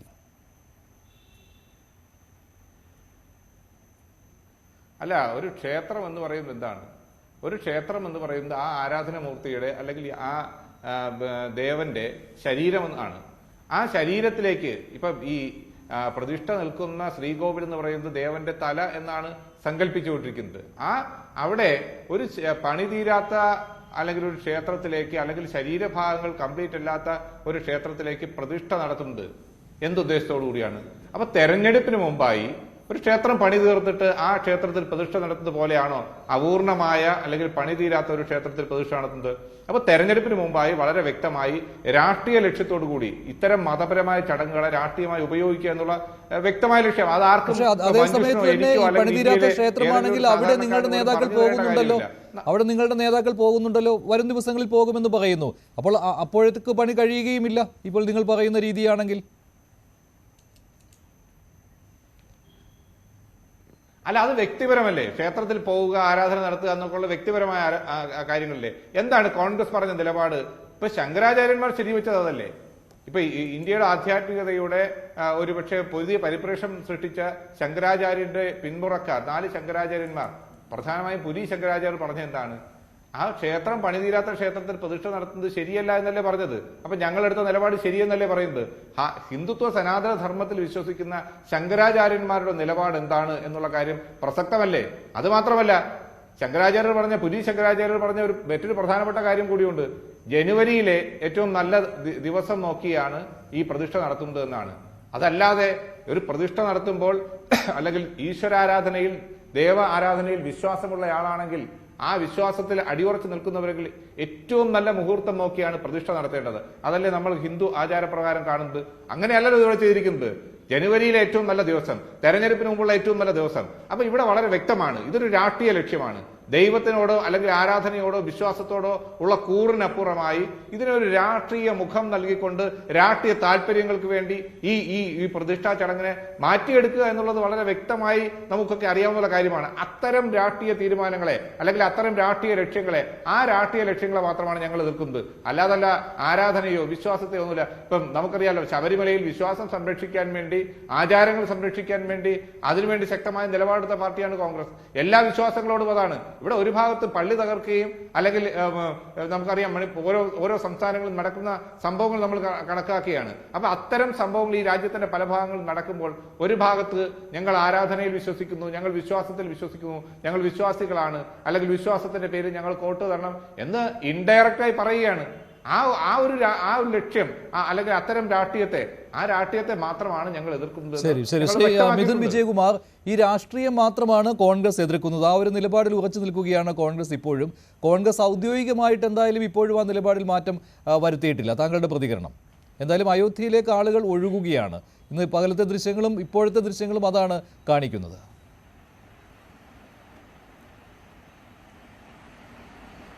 നോക്കൂ, സുപ്രീം കോടതി വിധി വന്നു കഴിഞ്ഞപ്പോൾ ഞങ്ങൾ ഈ വിധിയെ പൂർണ്ണമായും പിന്തുണയ്ക്കുന്നു, രാം മന്ദിർ നിർമ്മാണത്തിനോടൊപ്പമാണ് എന്ന് പറഞ്ഞ പാർട്ടിയാണ് ഇപ്പോൾ ഒരു യൂട്ടേൺ അടിച്ചുകൊണ്ട് പറഞ്ഞത് ഞങ്ങൾക്കതിൽ വലിയ താല്പര്യമില്ല, ഈ പ്രാൺപ്രതിഷ്ഠാ ചടങ്ങിൽ പങ്കെടുക്കാൻ താല്പര്യമില്ല. അതിലവർ പറയുന്ന കാര്യങ്ങൾ രാഷ്ട്രീയപരമായിട്ട് ഇതിനെ BJPയും RSSും യൂസ് ചെയ്യുന്നു എന്നതാണ് അവരുടെ ഒരു ആരോപണം. പക്ഷേ ഇത് നിങ്ങൾ നോക്കൂ, സുപ്രീം കോടതിയുടെ വിധി പ്രകാരം കോൺസ്റ്റിറ്റ്യൂട്ട് ചെയ്യപ്പെട്ട ഒരു ട്രസ്റ്റാണ് ഈ പരിപാടി ഓർഗനൈസ് ചെയ്യുന്നതും അതിലേക്ക് വേണ്ട ഇൻവിറ്റേഷൻസ് ഒക്കെ അയക്കുന്നതും അതിൽ പ്രധാനമന്ത്രി അടക്കമുള്ള ആളുകളെ ക്ഷണിക്കുന്നതും എല്ലാം തന്നെ ട്രസ്റ്റാണ് മാനേജ് ചെയ്യുന്നത്. ഇനി ഇതിലെ മറ്റൊരു കാര്യം ഞാൻ ചോദിക്കട്ടെ മഞ്ജുഷ്, ഇനിയിപ്പം ഈ ട്രസ്റ്റ് കോൺഗ്രസ് പാർട്ടി നേതാക്കളെ ക്ഷണിച്ചിട്ടുണ്ടായിരുന്നില്ല എങ്കിൽ ഇവർ പറയാൻ പോകുന്ന ആരോപണം മറ്റൊന്നായിരിക്കില്ലേ? കാരണം ഞങ്ങളെ പൂർണ്ണമായും മാറ്റി നിർത്തി എന്നതായിരിക്കും അപ്പോൾ ഉണ്ടാവാൻ പോകുന്ന ഒരു രാഷ്ട്രീയ ആരോപണം. ഇനി അതിന്റെ മറ്റൊരു സിനാരിയോ എന്തായിരിക്കും? ഒരു സിനാരിയോ ഞാൻ പറയാൻ ആഗ്രഹിക്കുന്നത്, ഇങ്ങനെ ഒരു ക്ഷണം കിട്ടി, പ്രധാനമന്ത്രി പോകുന്നില്ല എന്നൊരു തീരുമാനം എടുത്തു എന്ന് വിചാരിച്ചോളൂ, അപ്പോഴും ഇതൊരു രാഷ്ട്രീയ വിഷയമായിട്ട് കോൺഗ്രസ് ഉന്നയിക്കും. കാരണം അപ്പോൾ പറയാൻ പോകുന്ന കാര്യം എന്തായിരിക്കും? BJP ഹിന്ദു വോട്ട് ബേസിനെ വെറും ഒരു എന്താ പറയുക ഇലക്ഷൻസിന് വേണ്ടി മാത്രം ഉപയോഗിക്കുന്നു, പക്ഷേ അവരുടെ ഇത്രയും വലിയൊരു അമ്പലത്തിന്റെ പരിപാടി നടക്കുമ്പോൾ അവിടെ പങ്കെടുക്കുന്നില്ല. അപ്പോൾ കോൺഗ്രസ് എന്തുകൊണ്ടും ഇതിനൊരു രാഷ്ട്രീയ വിഷയമാക്കി മാറ്റും എന്ന കാര്യത്തിൽ ഒരു സംശയമില്ല. അപ്പോൾ അവിടെ അവർ പങ്കെടുക്കാത്തത് അവർക്ക് ഇതിലൂടെ ഒരു പൊളിറ്റിക്കൽ അഡ്വാൻറ്റേജ് എടുക്കണം. മാത്രമല്ല അവർക്ക് ചില ഘടകകക്ഷികളുടെ സമ്മർദ്ദമൊക്കെ ഉണ്ട്. കോൺഗ്രസ് പാർട്ടി ഹിന്ദു വിരുദ്ധത കാണിക്കുന്നു. ആ രീതിയിലുള്ള പ്രതികരണം BJPയുടെ ഭാഗത്തു നിന്നും ഉണ്ടാവുന്നുണ്ട്. എതിർവശത്ത് അങ്ങനെയാണ്. അല്ല, കോൺഗ്രസ് പാർട്ടി ഹിന്ദു വിരുദ്ധത കാണിക്കാൻ തുടങ്ങിയത് അല്ലെങ്കിൽ ഹിന്ദു വിരുദ്ധ നിലപാടെടുക്കാൻ തുടങ്ങിയത് ഇപ്പോൾ ഇത് ആദ്യമായിട്ടൊന്നുമല്ല നമ്മൾ കാണുന്നത്. എന്താ പറയുക, കൃഷ്ണൻ അർജുനന് ജിഹാദാണ് പഠിപ്പിച്ചു കൊടുത്തത് എന്ന് കോൺഗ്രസ് നേതാക്കൾ പറയുമ്പോൾ കോൺഗ്രസിന്റെ ഹിന്ദുക്കൾക്ക് നേരെയുള്ള അവരുടെ നിലപാട് എന്താണെന്നുള്ള കാര്യം നമുക്ക് വളരെ വ്യക്തമാണ്. അപ്പോൾ ഈ ഒരു കാര്യത്തിൽ അവർ പങ്കെടുക്കുന്നില്ല എങ്കിൽ അത് തീർച്ചയായിട്ടും അതൊരു ഹിന്ദു കമ്മ്യൂണിറ്റിയെ എന്തുകൊണ്ട് നമുക്ക് എപ്പോഴും മാറ്റി നിർത്താൻ പറ്റും, അത് വലിയൊരു പ്രശ്നമല്ല എന്ന് മനസ്സിലാക്കി തന്നെയാണ്. കാരണം മറ്റ് ന്യൂനപക്ഷ സമുദായങ്ങൾക്ക് അത് ഹേർട്ട് ആവാൻ പാടില്ല, അല്ലെങ്കിൽ അവരുടെ സെന്റിമെന്റ്സിനെ മാനിക്കാനാണ് കോൺഗ്രസ് ഈ സമയത്ത് ഏറ്റവും കൂടുതൽ നോക്കുന്നത്. പിന്നെ ഇവിടെ പറയുന്ന ഈ ശങ്കരാചാര്യന്മാരൊക്കെയാണ് അവരിപ്പോൾ കോട്ട് ചെയ്ത് പറഞ്ഞത്. ഇതേ ശങ്കരാചാര്യ മഠാചാര്യന്മാർ പണ്ട് എന്താ ബ്രിട്ടീഷിന്റെ ഭരണകാലത്ത് ബ്രിട്ടീഷുകാരോട് പറഞ്ഞിട്ടുണ്ട് മഹാത്മാഗാന്ധിയെ അമ്പലങ്ങളിൽ കയറ്റാൻ കൊള്ളില്ല, അദ്ദേഹത്തെ അമ്പലങ്ങളിൽ കയറ്റാൻ പാടില്ല, അദ്ദേഹം ഒരു ശരിയായ ഒരു ഹിന്ദു അല്ല എന്ന് പറഞ്ഞ ഒരു നിലപാട് ശങ്കരാചാര്യ മഠത്തിലെ ആളുകൾ സ്വീകരിച്ചിട്ടുണ്ട് ഇതിനു മുമ്പ്. അപ്പൊ അതിനോടും കോൺഗ്രസ് ഇപ്പോൾ യോജിക്കുന്നുണ്ടോ? അപ്പൊ കോൺഗ്രസിന്റെ നരേറ്റീവ് എന്ന് പറഞ്ഞു കഴിഞ്ഞാൽ അവർക്ക് വളരെ കൺവീനിയന്റ് ആയിട്ട് ഓരോ സമയത്തും ഉപയോഗിക്കാൻ പറ്റിയ വാക്കുകളെ, അതിപ്പം ശങ്കരാചാര്യ മഠമാണെങ്കിലും അത് എവിടെ നിന്നാണെങ്കിലും അവരത് കോട്ട് ചെയ്ത് സംസാരിച്ചുകൊണ്ടേയിരിക്കും. പിന്നെ ഈ പ്രാൺ പ്രതിഷ്ഠാ ചടങ്ങ് നടത്തുന്നത് അമ്പലത്തിന്റെ എല്ലാ കൺസ്ട്രക്ഷനും പൂർണ്ണമായും കഴിഞ്ഞിട്ട് വേണം ചെയ്യുക എന്നത് എവിടെയും പറയുന്നില്ല. ഈ ഹിന്ദുയിസം എന്ന് പറഞ്ഞ ഏതെങ്കിലും ഒരു സിംഗിൾ സ്കൂൾ ഓഫ് തോട്ട് ഏതെങ്കിലും ഒരു ശങ്കരാചാര്യ മഠത്തിലെ ആളുകൾ പറഞ്ഞു എന്നതിന്റെ അടിസ്ഥാനത്തിൽ മാത്രമല്ല നമ്മളൊരു സിംഗിൾ സ്കൂൾ ഓഫ് തോട്ടിൽ മാത്രം വിശ്വസിച്ചുകൊണ്ട് പോകുന്ന ഒരു മതമൊന്നുമല്ല. പിന്നെ മാത്രമല്ല ഇതിന്റെ കൺസ്ട്രക്ഷൻ എന്ന് പറയുന്നത് ഈ എന്താ പറയാ ഇതിന്റെ ഈ ഗർഭഗൃഹ അതിൽ ഐഡൽ വർഷിപ്പ് നടത്താനുള്ള എല്ലാ സംവിധാനങ്ങളും അവിടെ ഒരുങ്ങിക്കഴിഞ്ഞിട്ടുണ്ട്. അപ്പോൾ അവിടെ പ്രാണപ്രതിഷ്ഠ നടത്തി കഴിഞ്ഞാൽ തീർച്ചയായിട്ടും അവിടെ പൂജ നടത്താൻ കഴിയും. പിന്നെ ഈ കൺസ്ട്രക്ഷൻ കംപ്ലീറ്റ് ആയിട്ടില്ല എന്ന് പറഞ്ഞ ഈ ഫസ്റ്റ് ഫ്ലോർ ഒക്കെയാണ് അവിടുത്തെ ഈ ദർബാർ ഹാളും അങ്ങനെയുള്ള കാര്യങ്ങളൊക്കെ ഇനിയും വരാനിരിക്കുന്നുണ്ട്. അപ്പൊ ആ കൺസ്ട്രക്ഷൻ മൊത്തം കഴിഞ്ഞിട്ടേ നമുക്ക് അവിടേക്ക് കയറാൻ പറ്റൂ എന്ന് പറഞ്ഞാൽ അതൊരു എന്താ പറയുക ഇനി ഒരു 3-4 വർഷമെങ്കിലും എടുക്കായിരിക്കും. അപ്പോൾ അമ്പലത്തിന് വേണ്ട അല്ലെങ്കിൽ പൂജാ വിധികൾ നടത്തേണ്ട എല്ലാ സംവിധാനങ്ങളും അവിടെ ഒരുങ്ങിക്കഴിഞ്ഞിട്ടുണ്ട്. അത് ഈ പറയുന്ന നമ്മുടെ ഈ കൺസ്ട്രക്ഷൻ കമ്മിറ്റിയുടെ ചെയർമാനായ നമ്മുടെ മുൻ IAS ഓഫീസർ കൂടി ആയിരുന്ന നിപേന്ദ്ര മിശ്ര തന്നെ കൃത്യമായി അത് പറയുന്നുണ്ട്. അപ്പോൾ ഈ കാര്യത്തിലൊന്നും ആർക്കും ഒരു സംശയമില്ലാതിരിക്കുമ്പോൾ കോൺഗ്രസിന് വേണ്ടി ഒരു നെറേറ്റീവ് സെറ്റ് ചെയ്യാൻ വേണ്ടിയിട്ട് എന്തെങ്കിലുമൊക്കെ പറഞ്ഞുകൊണ്ട് ഇതിനെങ്ങനെ മുന്നോട്ട് പോയിക്കൊണ്ടിരിക്കുകയാണ്. കാരണം ഇവിടെ ഇത് പൊളിറ്റിസൈസ് ചെയ്യാന്നുള്ളത് കോൺഗ്രസിന്റെ ആവശ്യം മാത്രമാണ്. ഇതിൽ കൃത്യമായിട്ടൊരു പൊളിറ്റിക്സ് ഒന്നും BJPക്കോ RSSനോ ഇതുവരെ നമുക്ക് കാണാൻ സാധിക്കില്ല. കാരണം അവർ പോലും ഇതിൽ ഇൻവൈറ്റീസ് ആണ്. കാരണം ട്രസ്റ്റാണ് ഇതിൽ ആളുകളെ ക്ഷണിക്കുന്നത്, ട്രസ്റ്റ് നടത്തുന്ന ഒരു പരിപാടിയാണ്. അപ്പോൾ ആ പരിപാടിയിലേക്ക് കോൺഗ്രസ് പങ്കെടുക്കുന്നില്ല എന്നൊരു നിലപാട് സ്വീകരിക്കുകയാണെങ്കിൽ തീർച്ചയായിട്ടും അവിടെ ഒരു ആന്റി ഹിന്ദു സെന്റിമെന്റ് അവർ പ്രൊജക്ട് ചെയ്ത് കാണിക്കാൻ ശ്രമിക്കുന്നുണ്ട്. ശരി, ശ്രീ മോഹൻ വർഗീസ്, ഇപ്പോൾ ഏറ്റവും ഒടുവിൽ ഒരു കൗതുകകരമായിട്ട് തോന്നിയത് ഹിമാചൽ പ്രദേശിൽ പൊതു അവധി നൽകിയതാണ്. അത് മറ്റ് BJP ഭരിക്കുന്ന സംസ്ഥാനങ്ങളിൽ ചില സംസ്ഥാനങ്ങളിൽ ഉച്ചവരെയാണ് അവധിയെങ്കിൽ ഹിമാചൽ പ്രദേശിൽ മുഴുവൻ സമയവും അവധിയാണ്, ഒരു ദിവസം മുഴുവനും അവധി നൽകിയിരിക്കുകയാണ്. അത് കോൺഗ്രസ് ഇത് തന്ത്രപരമായ രീതിയിൽ ഇതിൽ രാഷ്ട്രീയം ഉൾപ്പെടുത്തുന്നതാണോ? ഇതിൽ നേരത്തെ തന്നെ AICCയുടെ വാർത്താക്കുറിപ്പ് ഉള്ളപ്പോൾ തന്നെ അപ്പോൾ തന്നെ നേതാക്കൾ വ്യക്തമാക്കിയിരുന്നു ഇത് വ്യക്തിപരമായിട്ടുള്ള കാര്യമാണ്, അതുകൊണ്ട് ഓരോരുത്തർക്കും നിലപാട് സ്വീകരിക്കാമെന്ന്. അപ്പോൾ ഞങ്ങളൊരു നിലപാടെടുത്തു, അത് അയോധ്യ രാമക്ഷേത്ര പ്രാൺ പ്രതിഷ്ഠ സമയത്ത് ഉണ്ടാവുകയില്ല. കാരണം അവിടെ പ്രധാനമന്ത്രി നരേന്ദ്രമോദി വരുന്നുണ്ട്. അപ്പോൾ അത് രാഷ്ട്രീയമാണ്. ആയിട്ടില്ലാത്ത ക്ഷേത്രത്തിൽ പ്രതിഷ്ഠ നടത്തുന്നത് തെരഞ്ഞെടുപ്പ് മുന്നിൽ കണ്ടാണെന്ന്. പക്ഷേ അതേ സമയത്ത് തന്നെ ഓരോ വിശ്വാസിക്കും വിശ്വസിക്കുവാനുള്ള അവകാശവും കോൺഗ്രസ് അനുവദിച്ചു കൊടുത്തിട്ടുണ്ട്. അപ്പോൾ ഈ ഇരട്ടത്താപ്പ് കാണിച്ചാലും അവിടെ നഷ്ടമുണ്ടാകാതെ പോകാൻ കോൺഗ്രസിന് കഴിയുന്നില്ലേ? ഇവിടെ കോൺഗ്രസ് അഭിമുഖീകരിക്കുന്ന വലിയൊരു വൈതരണി തന്നെയാണ് നമ്മുടെ ഫോക്കസ് പോയിന്റും. ഇവിടെ വിശ്വാസവും മിത്തും ആചാരങ്ങളും ഒരു പരിധിവരെ രാഷ്ട്രീയവും എല്ലാം കൂടിക്കുഴഞ്ഞൊരു വിഷയമാണല്ലോ ഈ രാമക്ഷേത്ര നിർമ്മാണവും അതിൻ്റെ പ്രതിഷ്ഠാ ചടങ്ങും. ഇവിടെ ഓരോ പാർട്ടികൾ നിലപാടെടുക്കുമ്പോൾ അവർക്ക് അതിൻ്റേതായ ന്യായീകരണങ്ങളുണ്ട്. ഭാരതീയ ജനതാ പാർട്ടിക്ക് വ്യക്തമായ ഒരു ന്യായീകരണമുണ്ട്. കാരണം ആദ്യം മുതൽ തന്നെ രാമക്ഷേത്ര നിർമ്മാണത്തിനായി കരുക്കൾ നീക്കിയതും അതിനെ സാധ്യമാക്കിയതും ഭാരതീയ ജനതാ പാർട്ടിയുടെ ഇച്ഛാശക്തിയാണ്. അപ്പോൾ അവരെ സംബന്ധിച്ചിടത്തോളം അതിൽ കൺഫ്യൂഷനില്ല. അപ്പോൾ മറുവശത്ത് കോൺഗ്രസ് പാർട്ടി ഇവിടുത്തെ മുഖ്യമായ പ്രതിപക്ഷ കക്ഷിയാണ്. അത് ദുർബലമായിക്കൊണ്ടിരിക്കുന്നു. ഇവിടെ ഒരു ജനതയുടെ ഒരു ആവിഷ്കാരത്തെ, ഒരു ആവശ്യത്തെ അല്ലെങ്കിൽ ഒരു ആവേശത്തെ, പ്രത്യേകിച്ചും ഹിമാചൽ പ്രദേശ് പോലെയുള്ള ഹൈന്ദവ മൃഗീയ ഭൂരിപക്ഷമുള്ള ഒരു പ്രദേശത്തെ അവരെ ഈ മിത്തുകളെയും വിശ്വാസത്തെയും രാഷ്ട്രീയത്തെയും ഒക്കെ വേറിട്ട് കണ്ട് ചിന്തിക്കുന്ന ഒരു വിഭാഗമാകണമെന്നില്ല. ഇപ്പം കേരളത്തിൽ ഇത് കാണുന്നത് പോലെയല്ല ഹിമാചൽ പ്രദേശിലെ ആളുകൾ കാണുന്നത്. അതുകൊണ്ട് രാമക്ഷേത്ര പ്രതിഷ്ഠാ ചടങ്ങിൽ നിന്നും വിട്ടുനിൽക്കുന്നത് അല്ലെങ്കിൽ ആ ദിവസം ഒരു പൊതു അവധി നൽകാതിരിക്കുന്നത് ഈ വിശ്വാസ സമൂഹത്തോടുള്ള ഒരു അവഹേളനമായി പൊതുവെ ധരിക്കപ്പെടും എന്നതുകൊണ്ടാവാം ഒരുപക്ഷെ കോൺഗ്രസ് പാർട്ടിക്ക് അങ്ങനെ ഒരു നിലപാട് എടുക്കേണ്ടി വന്നത്. ഇനി നോക്കൂ, കോൺഗ്രസ് പാർട്ടിയുടെ ഒരു ഓൾ ഇന്ത്യ ഒരു കാഴ്ചപ്പാട് അത് വ്യക്തമായി AICC നേതൃത്വം, കോൺഗ്രസിൻ്റെ പ്രസിഡൻറ്റും സോണിയാഗാന്ധിയും എല്ലാം പറഞ്ഞു കഴിഞ്ഞൊരു കാര്യമാണ്. ഇത് വിശ്വാസത്തിൻ്റെ ഒരു വിഷയം മാത്രമല്ല, ഈ ദിവസത്തെ നാളെ നടക്കുന്ന ചടങ്ങ് ഒരു രാഷ്ട്രീയ ടോണുള്ളൊരു ചടങ്ങാണ്. അത് ഭാരതീയ ജനതാ പാർട്ടി അതിനെ പൊളിറ്റിസൈസ് ചെയ്തിരിക്കുന്നു. അതിൽ പ്രതിഷേധിച്ച് കോൺഗ്രസ് പാർട്ടി വിട്ടുനിൽക്കുന്നു. അതിനർത്ഥം ആ ചടങ്ങിന് മുൻപോ അതിന് ശേഷമോ അയോധ്യയിൽ കോൺഗ്രസ് നേതാക്കൾ സന്ദർശിക്കില്ല എന്നല്ല. അവർ അന്ന് സന്ദർശിക്കുന്നു, 22-ാം തീയതി സന്ദർശിക്കുന്നുവെങ്കിൽ അത് കോൺഗ്രസ് നേതാക്കൾ എന്ന രീതിയിലായിരിക്കില്ല, പ്രത്യേകിച്ച് വ്യക്തികൾ എന്ന നിലയിലായിരിക്കും. അപ്പോൾ ആ നിലപാട് വ്യക്തമാക്കുമ്പോഴും അതിനുശേഷം ഒരു കൺഫ്യൂഷൻ വീണ്ടും നിലനിൽക്കുകയാണ്. അതുകൊണ്ടാണ് ശ്രീ മഞ്ജുഷ് സൂചിപ്പിച്ച ഹിമാചൽ പ്രദേശിലെ വിഷയം വളരെ ശ്രദ്ധ ആകർഷിക്കുന്നത്. നോക്കൂ, ഉത്തർപ്രദേശിലെ കോൺഗ്രസിൻ്റെ സംസ്ഥാന പ്രസിഡന്റ് അജയ് റായ്, അദ്ദേഹം വളരെയധികം ആഗ്രഹം പ്രകടിപ്പിച്ചു ആ ചടങ്ങിൽ പങ്കെടുക്കണം എന്ന്. അതുപോലെ ഏതാണ്ട് എല്ലാ ഉത്തരേന്ത്യൻ സംസ്ഥാനങ്ങളിലെയും കോൺഗ്രസ് നേതൃത്വത്തിന് ആ ചടങ്ങിൽ പങ്കെടുക്കാൻ ആഗ്രഹമുണ്ട്. അത് വ്യക്തിപരമായ ആഗ്രഹമല്ല, അവർ പ്രതിനിധാനം ചെയ്യുന്ന ഒരു സംവിധായകൻ, ആ സംവിധായകരുടെ ഒരു വികാരം, ആ വികാരം BJP അനുകൂല വികാരമോ അല്ലെങ്കിൽ കോൺഗ്രസ് അനുകൂല വിഭാഗം എന്ന നിലയിലല്ല, മറിച്ച് ശ്രീരാമൻ എന്ന് പറയുന്നത് എല്ലാവരുടെയും ഒരു ആരാധ്യ പുരുഷനാണ് വടക്കേ ഇന്ത്യയിലെ ഹൈന്ദവ സമൂഹത്തിൻ്റെ. അങ്ങനെ വരുമ്പോൾ അത് നഷ്ടങ്ങളുണ്ടാക്കും എന്ന തിരിച്ചറിവാകാം ഒരുപക്ഷെ പ്രാദേശിക യൂണിറ്റുകളെ അങ്ങനെ പ്രേരിപ്പിച്ചത്. പക്ഷേ ഇവിടെ കാതലായ വിഷയം the grand old party of India, ആ പാർട്ടിക്ക് വ്യക്തമായൊരു നിലപാട് ഈ വിഷയത്തിലെടുക്കാനും അത് ചിട്ടയായി മുന്നോട്ട് കൊണ്ടുപോകാനും സാധിക്കുന്നില്ല എന്നാണ്. അപ്പോൾ ഒരു ക്ലിപ്പിട്ടതുപോലെ നിങ്ങൾ പ്രസ്താവന സാഹിത്യം അവസാനിപ്പിക്കൂ, ആ അവസാന വാക്ക് പറഞ്ഞു കഴിഞ്ഞു. ഈ മല്ലികാർജ്ജുൻ ഖാർഗെ എന്ന ദേശീയ പ്രസിഡന്റ് അവസാന വാക്ക് പറഞ്ഞു കഴിഞ്ഞു, ഇനി നിങ്ങൾ ഇതേക്കുറിച്ച് ശബ്ദിക്കരുത് എന്ന് പറഞ്ഞാൽ ശബ്ദമടക്കുന്ന ഒരു കൾച്ചറല്ല. തരൂരിന്റെ പ്രസ്താവനയും ഉണ്ടായിരുന്നു. തരൂർ എന്ന് ചോദിച്ചപ്പോൾ പറഞ്ഞത് ഞാൻ പോയേക്കാം അയോധ്യയിൽ എന്നാണ്. നാളെയല്ല, മറ്റൊരു ദിവസം ഇല്ലേ? അപ്പോൾ അത് മഞ്ജുഷ്, ഇത് കോൺഗ്രസ് പാർട്ടിയെ നമ്മൾ മനസ്സിലാക്കണം. കോൺഗ്രസ് പാർട്ടി ഭാരതത്തിൻ്റെ ഈ ദേശീയ മൂവ്മെൻറ്റ്, സ്വാതന്ത്ര്യ സമരത്തിൻ്റെ ചരിത്രം തന്നെയാണ് കോൺഗ്രസിൻ്റെയും ചരിത്രം.